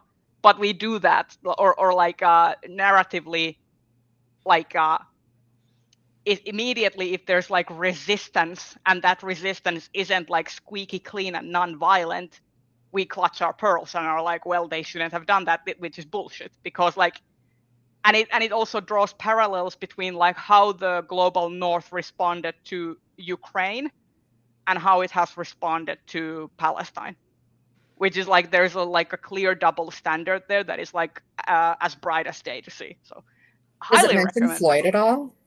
Out of curiosity, does it mention George Floyd at all? Out of curiosity, because that's another one where like a lot of the conversation was about like the idealness of the victim. Sorry, I do like I'm not I don't recall if it mentions George Floyd specifically, but it does reference like the way Black Americans are treated and how they are also stripped of essentially their humanity. So it draws parallels there between like how essentially it's that people who are racialized, but obviously it like focuses more on the Palestinian struggle, and it also draws a timeline of like how this dehumanization of Palestinian people has been happening since the 1940s. So it draws a timeline up until today. Yeah, would highly recommend that. And then currently just want to bring light to one book that I'm reading, which is The New Age of Sexism, How the AI Revolution is Reinventing Misogyny by Laura Bates, which I am about halfway through. And I've heard really good things about that. It is really good and also really unnerving, especially someone who is working in the tech industry. I think there should, like, people in the tech industry should read more books like this that are critical of technology, like not necessarily anti-technology, but critical of technology and where it is headed and how it is not regulated. Because like, especially now with generative AI, like this talks about like stuff like intimate image abuse. So basically, like you can generate false pornographic images by just like having your ex's pictures, for example, and they can't consent to it. You have these free tools available with ChatGPT and stuff, and it gives like new ways for people to abuse, like for example, their intimate partner. So like really enjoying that book so far. And also currently reading Metal from Heaven by August Clark, about halfway through, basically anti-capitalist industrial revolution fantasy lesbian highway robbery stuff. That's on my list for Ignite. It's been really good so far. Like I think Dayu would really like it. I've heard, and it's aggressively lesbian. The main character is a butch lesbian. Rue is in the chat, and Rue has been evangelizing this book since last year. Yes, I have been really enjoying it. So, I'm currently playing what is called a Library Chicken, where I am trying to read it as fast as I can before the library is like, you should really return this book because, like, we're gonna fine you really hard if you don't return it soon. Yeah, fortunately, my library does not do fines because I was definitely playing some chicken earlier. I play chicken all the time. I have ADHD, and it's like I borrow more books than I could possibly read. But yeah, that's all of my reading. Kelsey, go ahead. We have less than half an hour left until our normal time. Are we going over, or are we? I think we're going over. I think we're going. Yeah, at least it's okay for me to go over. Okay. Looking at where we were last month, I think I have like 1, 2, 3, 4, 5, 6, 7, 8, 9 books here. So let's do a thing where I read out all the books and the ratings I gave them, and you tell me what you want to hear me talk about. The Orb of Kairado, I gave 4 stars. Godkiller by Hannah Kaner, 3 stars. The Deep Dark by Molly Knox Ostertag, 4 stars. Ministry of Time took me forever to finish. I gave it 3 stars. I have feelings that are all over the place on the Ministry of Time. What Feasts at Night, 3 stars. The Maid and the Crocodile, I really enjoyed, 4 stars. Tusks of Extinction, 4 stars. Alien Clay, I gave it 3 stars, but that's a generous 3 stars. It was more like a 2.5 in terms of actual enjoyment. It's not a book that I'm like mad at. It's just a book I didn't enjoy. And then The Hunger and the Dusk, Volume 1, I gave 3 stars. So what do we want to talk about? I mean, I think... Did we talk a lot about Ministry? Because I read Ministry of Time in June, and I can't remember if we talked about it. Okay, so let's talk about my frustrating Hugo reading for Best Novel, where I only ended up reading 3 of the books.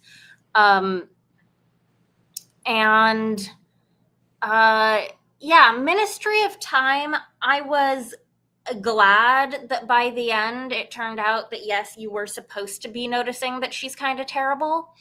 I couldn't help, because it was on the Hugo list, but kind of compare it to Some Desperate Glory, which won last year and did a similar sort of thing where it pulls the rug out from under you, but Some Desperate Glory did that halfway through, and then you had to sit with it for the second half of the book. Yeah. And I feel like Ministry of Time really rushed a really high stakes ending that wasn't particularly well written. And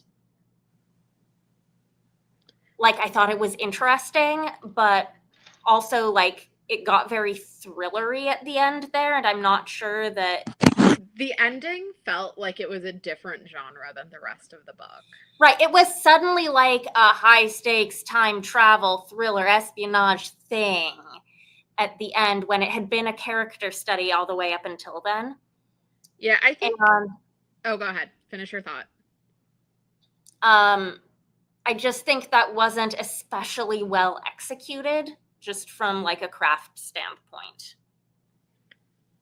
Yeah, I agree. I think best novel for me was so frustrating because there were some books on the list that, well, one in particular that I don't think should have been on the list. There was one where it wasn't for me, so I DNF'd, and I don't know if I would have liked it more, and that was Service Model. And then the remaining 4 were a mix of this is technically good and I enjoy it, but when I think about what does it mean to be a Hugo nominated, Hugo winning author, does this fit? And for 2 of the books, it was kind of not really, and that was Sorceress and A Tainted Cup and The Tainted Cup. Yeah, that was Like, how I felt about Sorceress. I did not read The Tainted Cup. I tried to I opened the PDF on my Kindle a couple times, and it was just like tiny PDF font, and like I will try to read that on my Kindle at some point, but I just sort of bounced off the first page a couple of times, and so I ended up reading other things.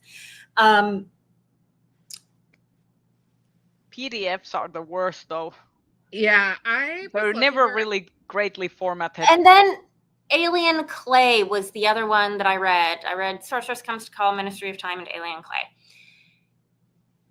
Alien Clay was a book that I just got very frustrated with the tone of very fast. Part of my issue with it was that I started reading it right after Tusks of Extinction. So let's also talk about Tusks of Extinction, which was nominated in Best Novella, because that is also like, you know, serious science fiction, right? I don't read a ton of serious science fiction other times of the year. Like the Hugo Awards is when I pick up some of the serious science fiction I wouldn't otherwise pick up because I'm not like otherwise a fan of the author or whatever. And I really liked Tusks of Extinction. I thought the narrative style was really compelling. I thought just like on a prose level, it was really strong. In addition to being thematically like a very angry little book that was, structurally interesting, ideas interesting. Ray, you mentioned it reminded you of The Only Harmless Great Thing, and it also reminded me of The Only Harmless Great Thing very strongly. And then to jump from that to like my next white dude science fiction book on the Hugo ballot, but this time in Best Novel, and have it just feel like it was lecturing me the whole book long. And part of that is the character, because he is a professor and he wants to tell you all about the science, and he also wants to tell you all about the politics. He feels very strongly about both of them, and like that is his narrative mode, is he is lecturing you all book long. And I just didn't feel like it was like he was a compelling narrator, like he wasn't an interesting lecturer. And I got more invested in it in the second half of the book when it did some interesting structural stuff, sort of jumping back and forth to that, like survival hike through the wilderness, kind of teasing you with what actually was going on. So that made it more fun for me to read. I don't know. It was a book that I didn't personally enjoy.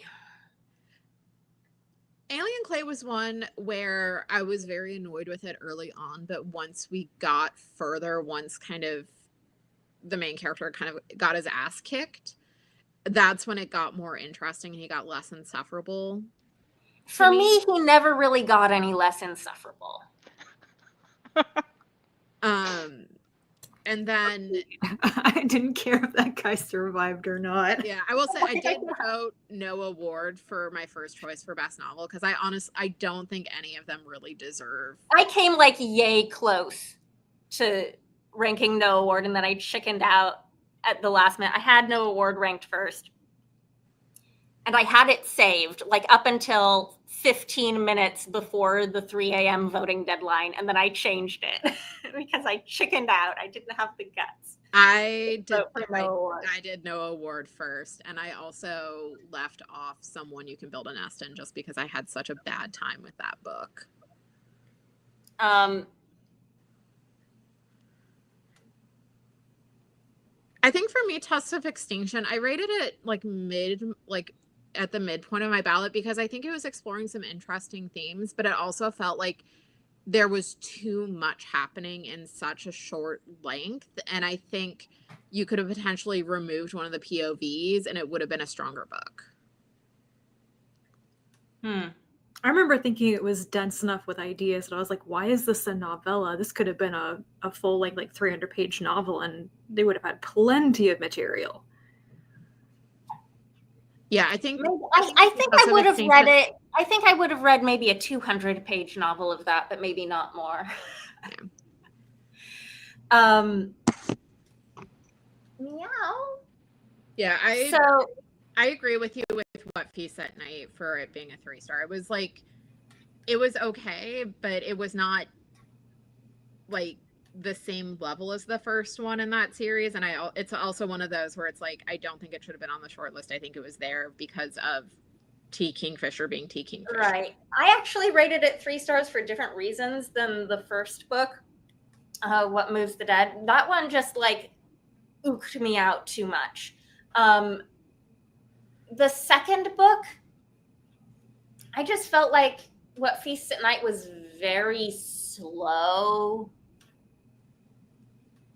to get going, like to have anything interesting happening other than, hey, we're at this cottage or hunting lodge and we are chopping wood or whatever. And like for a book that is that short, like I wanted it to get interesting faster. It didn't actually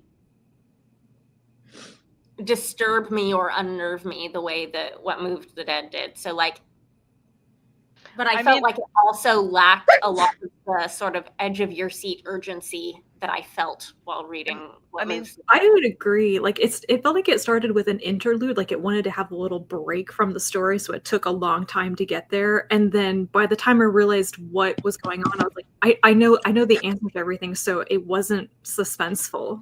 I will also say everybody else to catch up.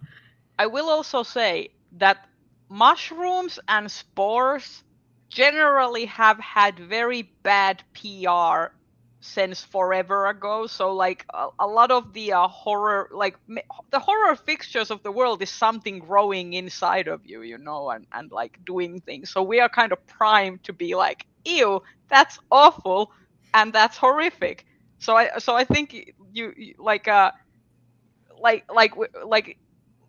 entire premise of What Moves the Dead is already kind of like more scary in and of itself.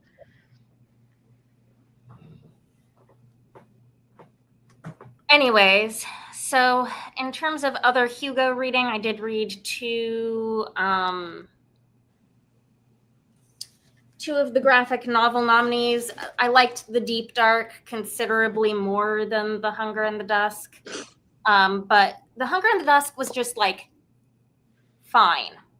It is fine. It is, you know, fantasy storytelling at its most normal.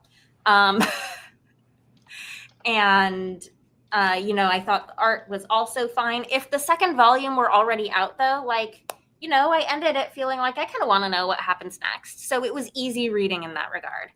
Oh, it's by G. Willow Wilson. I'm actually interested now. Yeah. But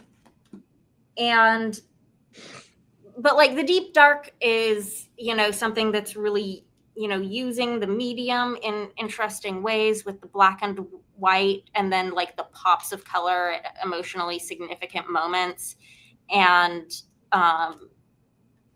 this is just much more my type of graphic novel. This is technically YA. It's got a sort of queer coming of age, and then like the mild speculative element that comes in partway through, that is this secret the main character and her family are hiding. I thought this was really compelling. I thought this was great. I would love it to win. I don't know if it will. Because It's definitely my top pick. I doubt it would win, but I hope it ranks higher up. Isn't Monstrous also in the Monstrous running this year? Volume 9. Yeah. I have a feeling Monstrous might take it. Which I wouldn't be sad about. I feel like Monstrous has had a couple of really great volumes with the story progressing. Mm-hmm. So Yeah. I read The Maid and the Crocodile for the Lodestar, which I thought was just It's totally so good. charming. I did not end up minding. Like, it was obvious that there were things that were references to the previous books, but I didn't mind at all. It felt very much like when I read Tess of the Road without having read Serafina. Like, you can tell that there's references to things you would know about already if you had read those books, but it didn't feel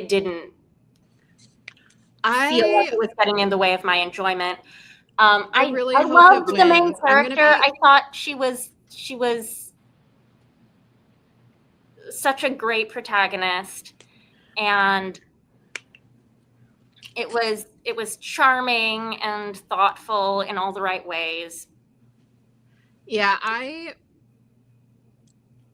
am fully expecting Heavenly Tyrant to win because the Hugo voting body does not really read YA, and Jiran J. Zhao has name recognition, but I am praying that The Maid and the Crocodile wins because I think it's a really good encapsulation of like what YA science fiction or fantasy can be.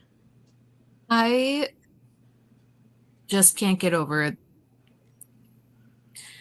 Heavenly Tyrant, I thought, was just kind of bad. That's the consensus from my friends who have read the book. I did not read. I meant to read more of the Lodestar, but I was just feeling so burnt out on SFF that I got through to Monday. Yeah. It's just like I can't do anymore.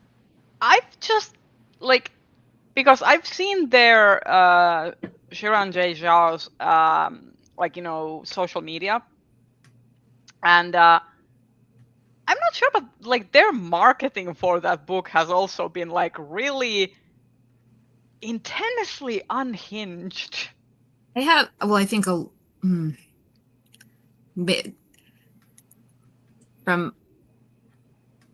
not trying to pick a fight on the internet with Jiran J. Zhao's. Yes, Yes, especially yes. please don't do it on my channel if you want to pick a fight Okay. with Jiran J. Zhao. None of us are trying to pick a fight. No, No, we and have I will leave- we have no beef. I will leave that, and anybody who wants can message me privately. I'm on the Blue Sky and the Instagram. But I also managed to read something, if you count the first 100 pages of These Burning Stars as something, which I do for Astounding Awards purposes, from everyone nominated for the Astounding. So that and novella were the two categories that I felt I was able to rank in their entirety. I read God Killer. I ended up writing a full review of it just because I felt like I needed to figure out how I was rating it. Like, I accidentally wrote a review while trying to figure out if it was 3 or 4 stars. For me, it was a high 3 stars. And I probably will read book 2 just because it was also in the voter packet, so it's on my Kindle already. It's formulaic, epic-ish fantasy series starter. Kind of a quest journey with a special child and who's bonded to a god, and a professional god killer who's jaded because her family was killed. Anyways, it's got all the tropes, but I thought it was pretty well done. And then I also appreciated it was on the shorter side. It wasn't like a tome stopper or like a door stopper like fantasy. I am enjoying these Burning Stars, but I'll feel like I'll have more to say about it when I finish the book. The short fiction writers on the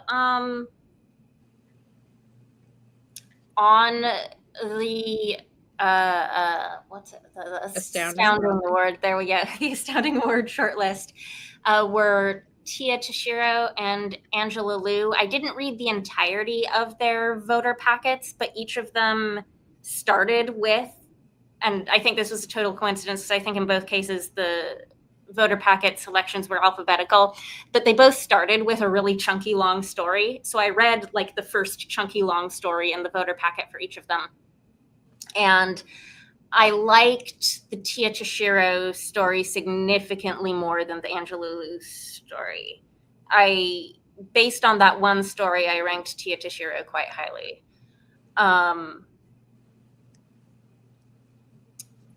And I'm looking forward to reading the rest of the stories that were in that selection. I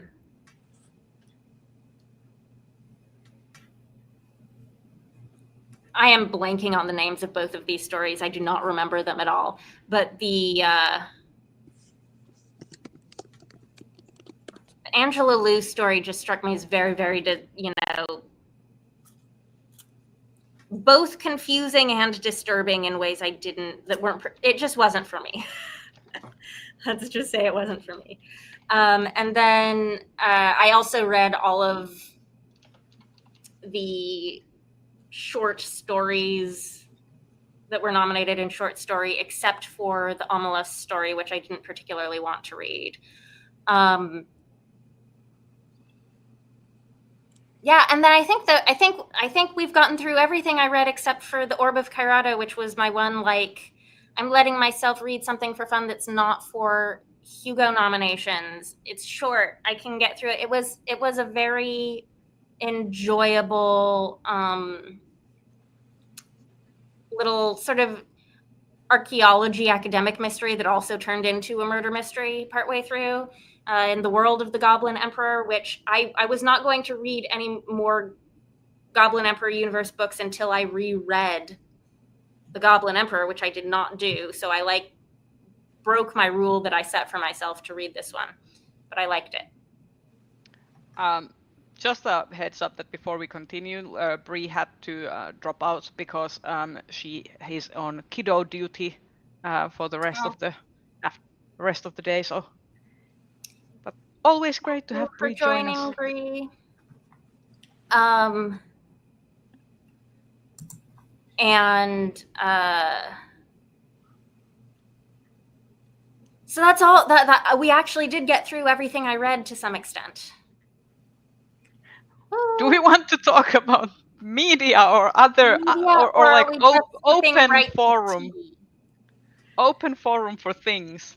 I will say for me, yeah, I haven't been Let's do open forum. If anyone has media that they passionately want to discuss, jump in at some point. Let's put it this way. I have media, but if we're gonna do open forum, I would rather be like, okay, what's new in the world? And I have one thing I want to rant about a bit because I think it has consequences, and that is the damn Online Privacy Act that the UK has had in the books that now went into effect, which in effect means that if site is hosting like any controversial imagery or like has any like content that is deemed inappropriate, basically people have to prove their identity with their actual identity card or like face ID in order to access the content, which essentially means that in the UK now, privacy, like internet anonymity is at least partially dead, which sets a really awful precedent for the rest of the world, because this is a law that then other countries that can then look at and be like, oh, we're gonna adopt that over here as well. And considering there's already an active effort by like different governments, authoritarian, and even some that claim that they're not authoritarian, to curb freedom of speech, to curb organizing any kind of activism efforts. This will like obviously I want everyone to be safe online. Speaking as an AFAB person, like I've definitely had my fair share of being like harassed online and stuff. But at the same time, I just know that this is gonna be used to essentially target minorities and target people who are organizing in activist groups, etc., etc. It's usually not gonna be the people that they say they are going to use it for. It's gonna be to like actually exert control over a larger population. So I'm like really miffed. And right now it's people complaining that they can't access sites like Reddit to like look at memes, but I'm just like looking like a few steps into the future and just seeing how this can be exploited to like nth degree. So I'm annoyed. It is not going to end well. It's not gonna. They're like apparently going after Wikipedia, trying to get Wikipedia to do it, and Wikipedia is like, no, fuck you. Yeah, and Itch.io Games actually basically now blocks people from just going to their site because they have not put anything in place to be able to like prove your identity in any way. So people who have bought games and also published games through Itch.io now cannot access their accounts. The whole thing with Itch.io is also so disgusting because they're like, if we think that you've broken it, we get to keep all your money, not just like the money associated with what is like considered adult. Yeah. I mean, it's also very interesting that this like essentially goes into effect just a few moments before the UK proscribed a certain activist group whose name I'm not gonna say in fear of being harassed online. But like, you know, I mean, yes, it is super problematic, Jill. But like, it's basically like I think they had like 4 months. I think they announced that it was gonna go into effect like in April or something, and then now they just quietly rolled it out, and there has not been like any. Like I feel like a lot of services and sites were like unprepared for it. And yes, Ramsey, they only seem to use it on like a certain type of protests. It's the same as in like, for example, in Finland, our Independence Day is notorious for the fact that the president hosts a ball, but that there are also protests on the streets. There's a lot of like protests happening in Independence Day. Like Finnish people like to protest during Independence Day, and one of the largest marches is essentially the No Nazis rally, because there is every Independence Day there is a neo-Nazi rally, so they need a counter protest, which is so fucked up. That the police are essentially like, well, you know, everyone has the right to protest, and I'm like, yeah, but like not all of us are, you know, not all of us are that. So, It's Leia.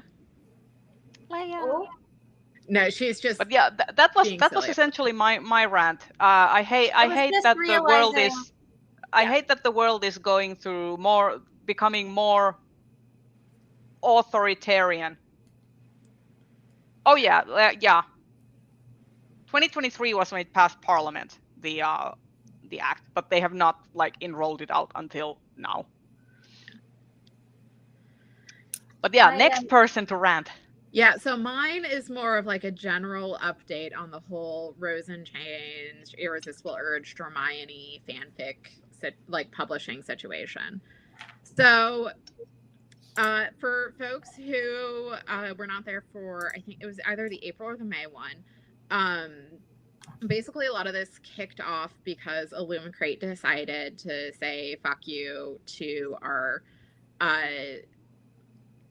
commitment to not platform Harry Potter and announced their Rose and Chains edition on the same day as the UK Supreme Court decision, which led to a lot of people canceling and leaving, me being banned from their Discord server, them becoming my bitch eating crackers. So I'm just like watching and seeing like, are they going to fold this year or next year? Which I do think is possible, based on some stuff.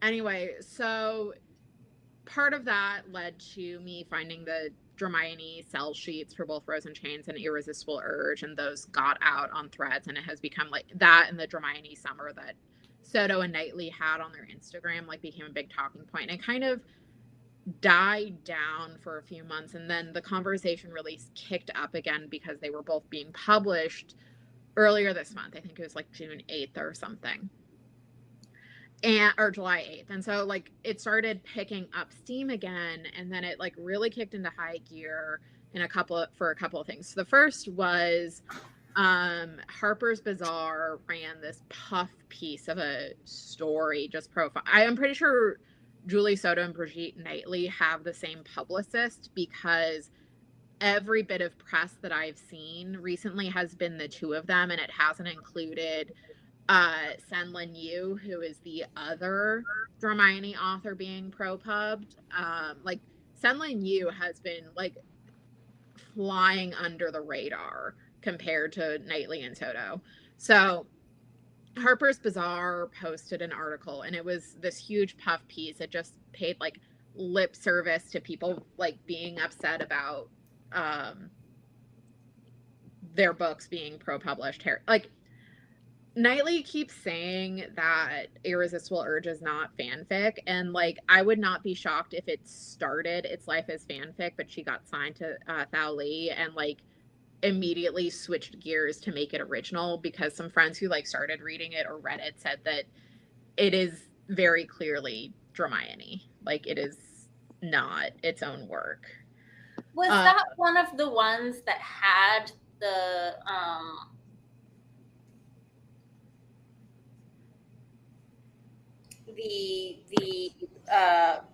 it had a Hermione sell sheet. Yeah. Then I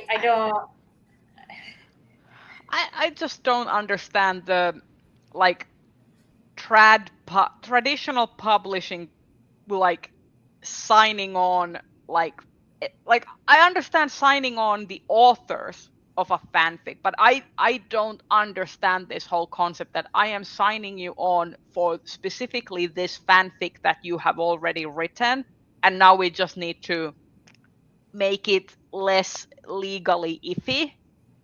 That is like, it's something that's been done before, but it wasn't until recently that it became like, oh yeah, we're announcing it. Because like I think even with 50 Shades, it was kind of like a wink, wink, nudge, nudge. It wasn't something that was like... Yeah, it was like an open secret in the fandom space. It was not marketed with that. It like everyone knew that 50 Shades of Grey was Twilight fanfiction who was in the fandom. But like if you ask any random person on the street that hasn't been terminally online, they don't necessarily know that 50 Shades of Grey was Twilight fanfiction. And I think that started breaking down with the love hypothesis, because Thao Li is found at the scene of the crime every time. But also the cover of that as well. I mean, like it was Adam Driver and like, I think had that cover not been like so explicitly Adam Driver and Daisy Ridley, I think they probably could have had like, if like, you know, even the hairstyles. Yeah. Like I think had it not been the case, it would have been similar to 50 Shades where it wasn't like blatantly obvious. And I think because of the success of the Love Hypothesis, publishers, writers, and agents like got bolder about it, because like you had Thea Guanzon with the Hurricane Wars, like that is her fic that she just like genre flipped and did like some additional world building, but it's like that's her Raylo fic. And then it's just gotten to the point where I also think TikTok is a huge part to blame, because I think up until like fandom kind of broke containment on TikTok, it was like you like the joke was, you know, my AO3 history is between me and God. Like you would talk about it, you know, with friends, you would talk about it, you know, sometimes like on Tumblr, it's like, oh, hey, I really love this fic, read this. Like you would do Reckless, but it wasn't like crying over Manacled and being like, this fic ruined my life. Right. I actually, So, like, part of what baffles me about all of this is just, like, I am the type of audience that would not have known in a million years that these books were trad-pubbed fanfics, right? Except I am on TikTok, and like, because I am on TikTok and I watch book talk content, I was cursed with the knowledge of the existence of Manacled before it was picked up for TradPub, which never would have happened to me in the past. I would have never been in fandom spaces where I knew the names of certain fanfics, right? Yeah. Unless you were actually like enjoying the fanfics. Right. Because like that's not a fandom where I would ever go looking to read fanfic. So I would not have ever known the names of any of these fics. Yet, because I'm on TikTok, I now know that this book coming out is the trad-pubbed version of this fanfic that for some reason I know about, even though under normal circumstances I would not even know that existed. I'm actually gonna piggyback on this topic to do an adjacent topic, because I actually think that this is part of the because like in BookTube we have like had the whole consumerism discussion like happen intermittently and stuff, and talked about like how, you know, the large book hauls are contributing to like consumerism, etc.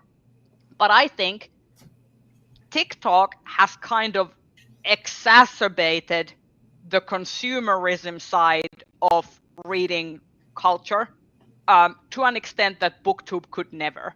Because like booktubers generally, like aside from a very small number, did not have as large of an audience, and the video output was much slower. People would usually post like once or twice a week, like it was more longer form content.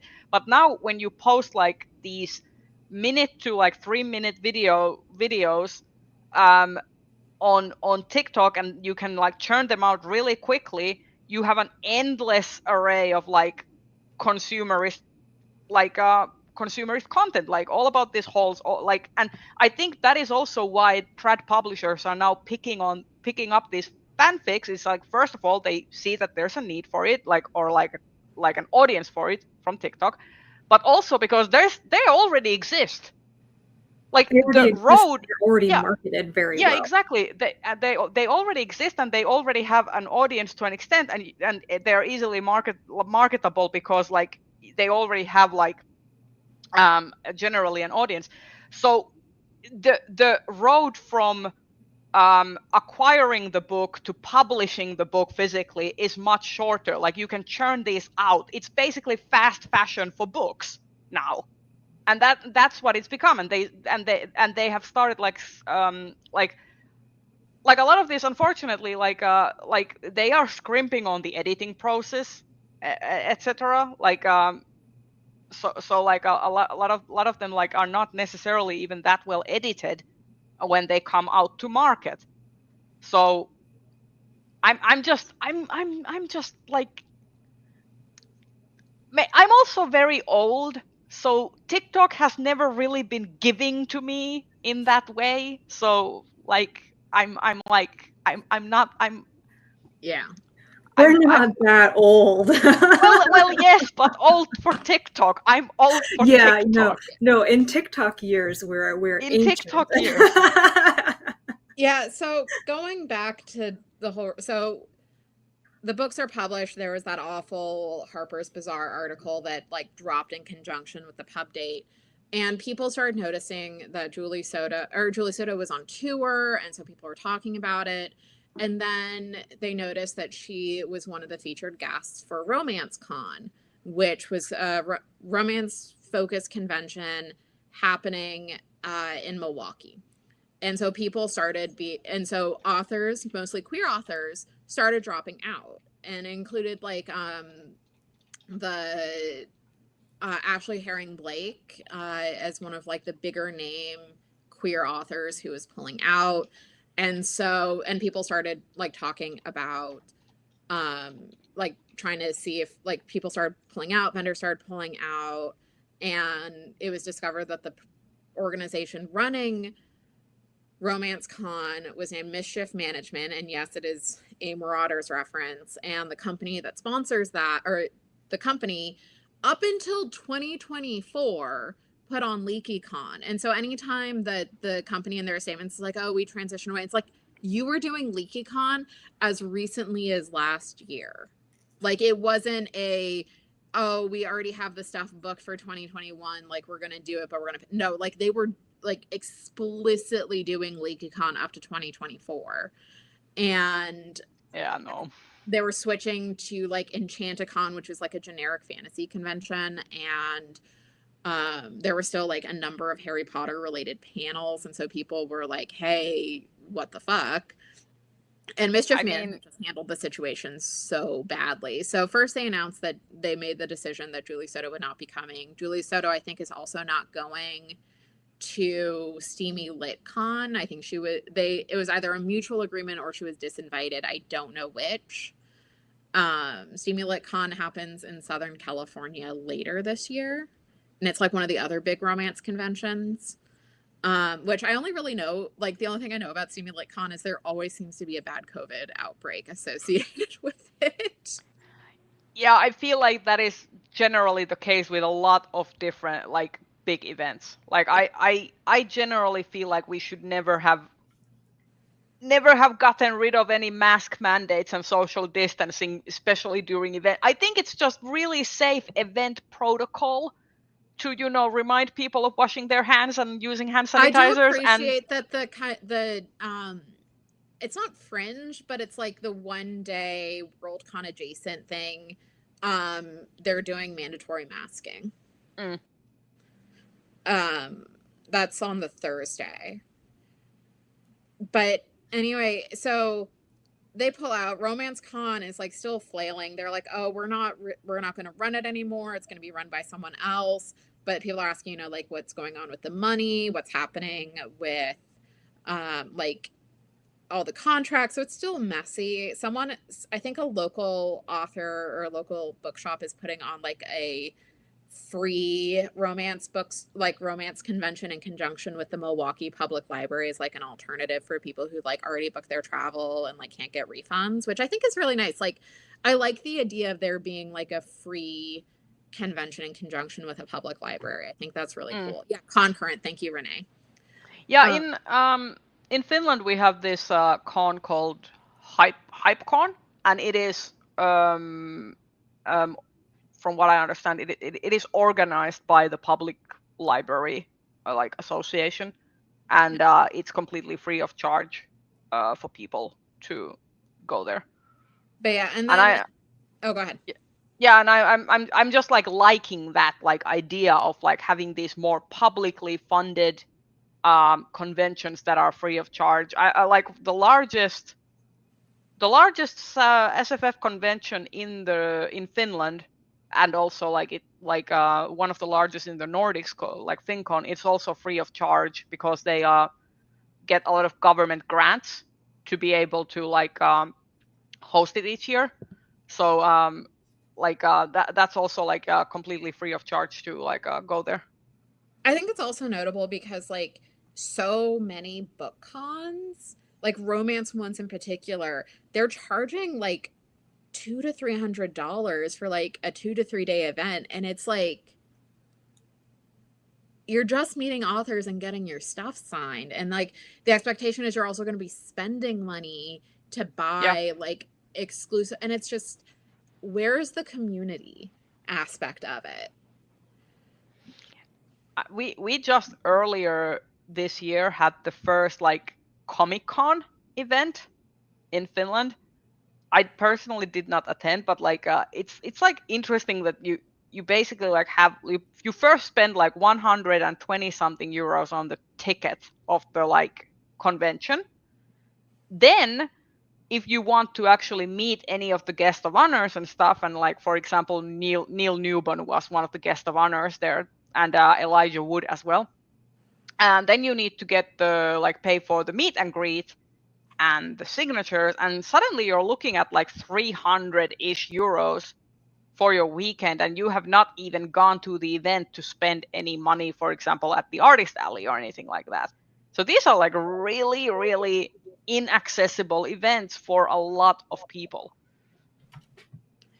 Yeah, it's anyway, so and then Julie Soto has like not made any statement. She's not said anything. There was a Washington Post article that came out last week that was again kind of doing the whole same, like talking about Hermione as this thing that's like getting self-pubbed, interviewed at Knightley and Soto, and like Julie Soto keeps saying the same things like, oh, fan fiction is an act of resistance, and it's like, what are you resisting though? Like, what are you trying to reclaim though? And like nothing that she's, and like she still has yet to say like, I condemn J.K. Rowling's transphobia. Like I don't, like this is what I'm doing to like support the trans community, particularly in the UK. Like nothing. And then the author of the article like said the most inane thing. She was like, oh God. This is I'm pulling up the tweet. I very much wanted to explore how publishing's pivot to Hermione would land in 2025 for readers who once loved Harry Potter but want nothing to do with the franchise after JKR's many painful comments about trans people.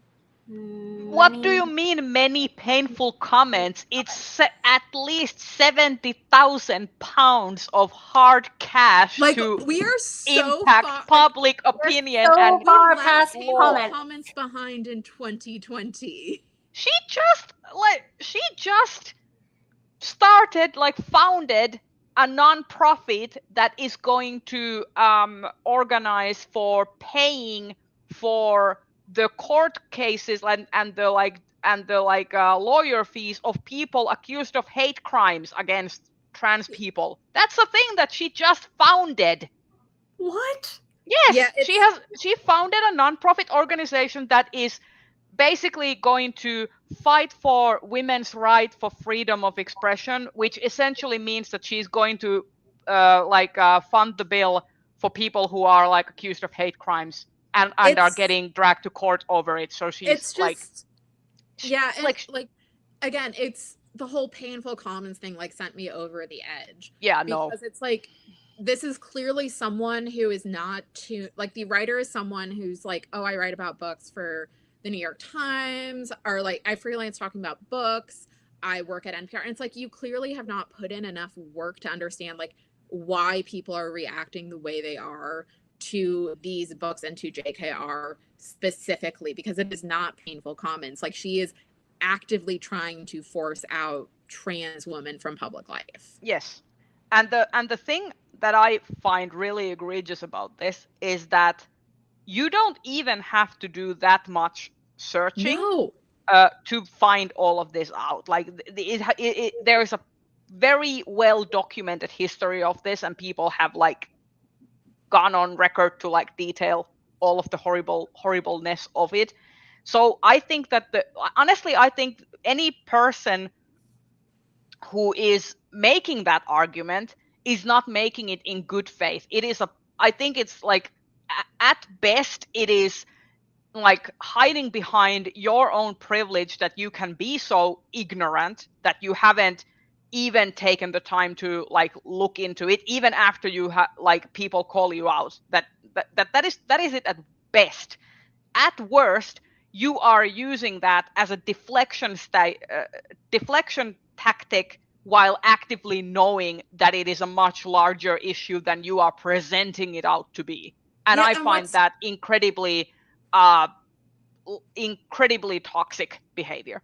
Well, and in particular with this article, so the author interviewed someone, her handle is Tori Loves HEAs, who had written, I thought, a really good blog post talking about all three of the Hermione books and talking about like specifically the harm that J.K. Rowling is doing and kind of how like these aren't their own works. They are intrinsically tied to Harry Potter.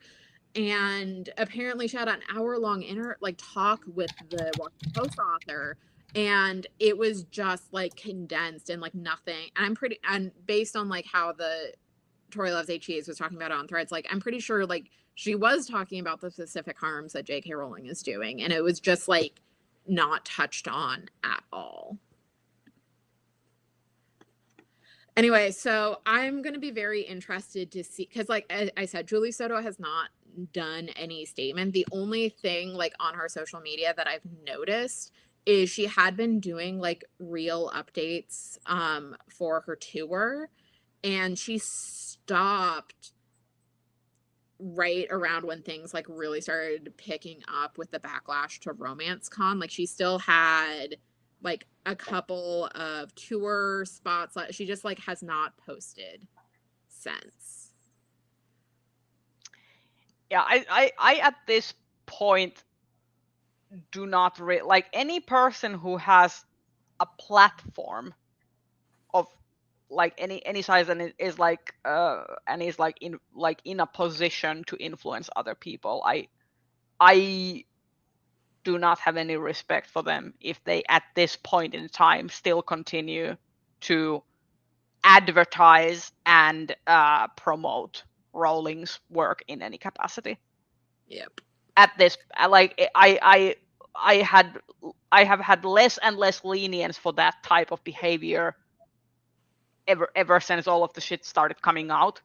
But it's like at this point I'm like you are like actively participating in real harm being done to real people who are like not in a position to be able to defend themselves effectively. So they need all the help they can get from us in the public. Yeah. Anyway, so that's the update. Like I said, I'm going to be keeping an eye on stuff because I'm a nosy bitch, but also I'm just very curious what's going to happen when Alchemize drops, because like I said, so far Senlin Yu has been, and I think it's because they didn't share the same release date as the other two, but when I was initially looking at Idolize, like back when I found the sell sheets, that was the book that downplayed the Hermione connection the most. Like it was still there. Like they did mention Manacled in the key selling points, but in terms of like the marketing materials, there was no mention of it. I also just find it really interesting. Like if you look at the covers for both of these, and it's like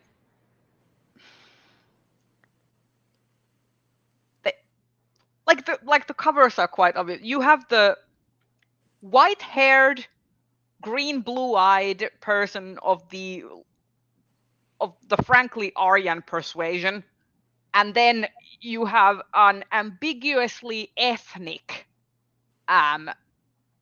woman on the cover, and it's a slave fic, and I'm like, the optics. Did no one look at think of the optics? It squeaked me out just looking at the covers. Like that was a choice. Yeah, yep. I like Yeah, it's real bad. And then you like with Alchemized, like that one is more specifically like tying itself to the Handmaid's Tale influence with like the red dress. Anyway, like I said, I'm gonna be very interested to see what happens, because apparently, according to the Senlin News Substack, they took out the sex slave component in the Alchemize. So like I have no idea what's going on with Alchemize. There's been no EPUB or like eArc. It's all been physical arc, so I have no idea. I mean, with every, like, here's the thing. I did not really have any fancy of reading these to begin with, but with the marketing mess, I have even less of an inclination to go and Here's read the thing, these. Jenny. Plus, basically, like, if you've read one dubcon, in your life, you have read most of the dubcons.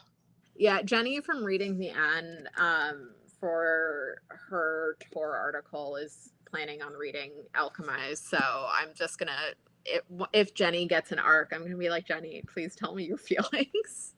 Also, just for the audience out there, that when it's enslavement situation, there is no dubious consent, because there is no consent when you have purchased the other person.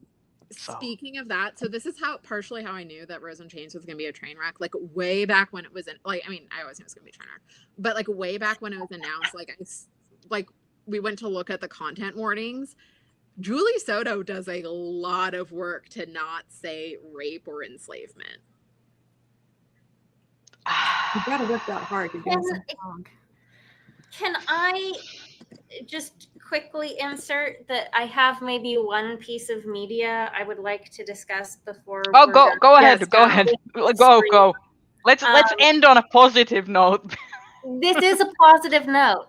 I have started playing Cozy Grove Camp Spirit on Netflix Games, which is my first like actual foray into the whole cozy gaming phenomenon. I'm several years late, but it's because I don't have, like, I need something that I can play on my laptop, in my internet browser, like through Netflix, because I'm not buying any equipment or downloading software or stuff to play games. Anyways, I gather it is the second game in the Cozy Grove franchise, but you wouldn't know that. I don't think you're missing anything. And I am very much enjoying my time growing flowers and talking to ghost bears about their lives. That's so cute. You are a spirit scout, and you are going on a spirit scout trip with your troop when your bus gets caught in like an interdimensional vortex, and you all get separated across different like multiverses, and you're in a universe where the ghosts you're talking to are all like anthropomorphic bears. That is so cute. That is really cute. What's the name of it? I'm gonna look if it's on some other platform than Netflix Games, because I'm not. The franchise is Cozy Grove, and I think the first game is just Cozy Grove, and the one that's on Netflix is Cozy Grove Camp Spirit. That one might be a mobile game. It is on Steam as well. Okay. Cozy Grove is on Steam as well. The first game or the Camp Spirit one? I think the first one, but there's like multiple. The Camp Spirit one is a mobile game. So like for me, it's showing up in the App Store for my iPhone. But it'll probably be, I think if you have Android, it'll be in like the Google Play Store or something. Yeah. My phone screen would be too small for me to enjoy this game on. I'm enjoying it on my laptop screen. This looks so fancy though. I'm adding it to my wish list. You do need a Netflix subscription though. That's annoying. Yeah, It is. I'm gonna get the But first I one on think the Steam. two games are really very similar to one another, from what I gather. So I think you're getting more or less the same experience, but the second game maybe has some different features. Oh, can I talk about one game that I have also found? Because okay, so I was playing Clair Obscur. I still have not finished Clair Obscur, so no spoilers if there's people watching who have. I'm in Act 2. Clair Obscur is really good and fantastic, but it's also wrecking me emotionally every single time I play it. So I always need to hype myself back up so that I can continue playing it, because I know that I'm going to be incredibly sad every single time that I play it. It's very French, so that's part of it. But like I needed something to distract me from the sadness, so I found this game called Vampire Therapist. And it's a visual novel where you are a therapist for a bunch of different vampires, like Dracula, and you need to fix them, or like you need to help them with their problems. Like, how they have, like, Dracula, for example, suffers with, like, he has trouble understanding consent sometimes. So you need to help them sort out their issues.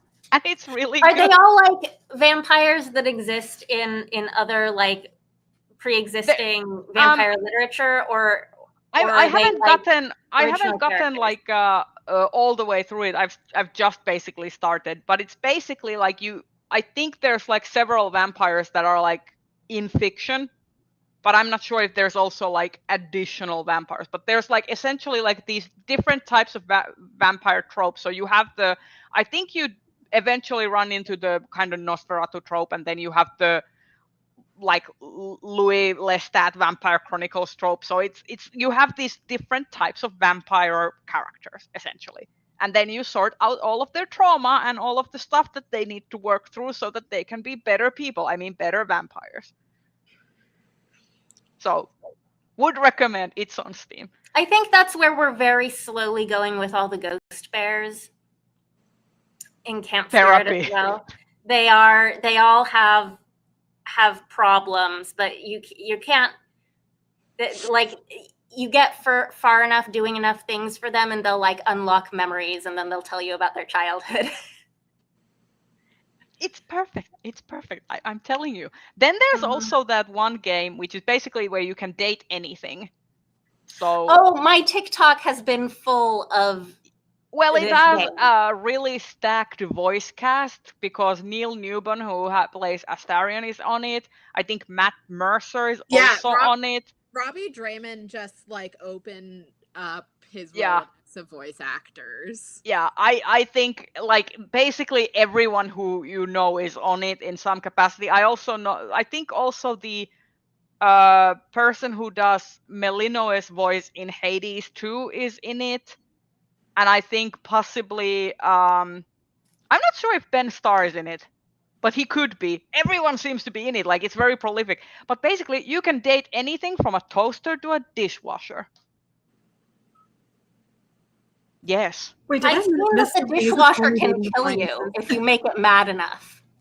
Well, I'm not sure. I have not played it yet, but I'm really interested. I'm sorry about spoilers, but that is like the sort of weird TikTok content I'm getting for this game, where people are trying to go to the dishwasher into killing them.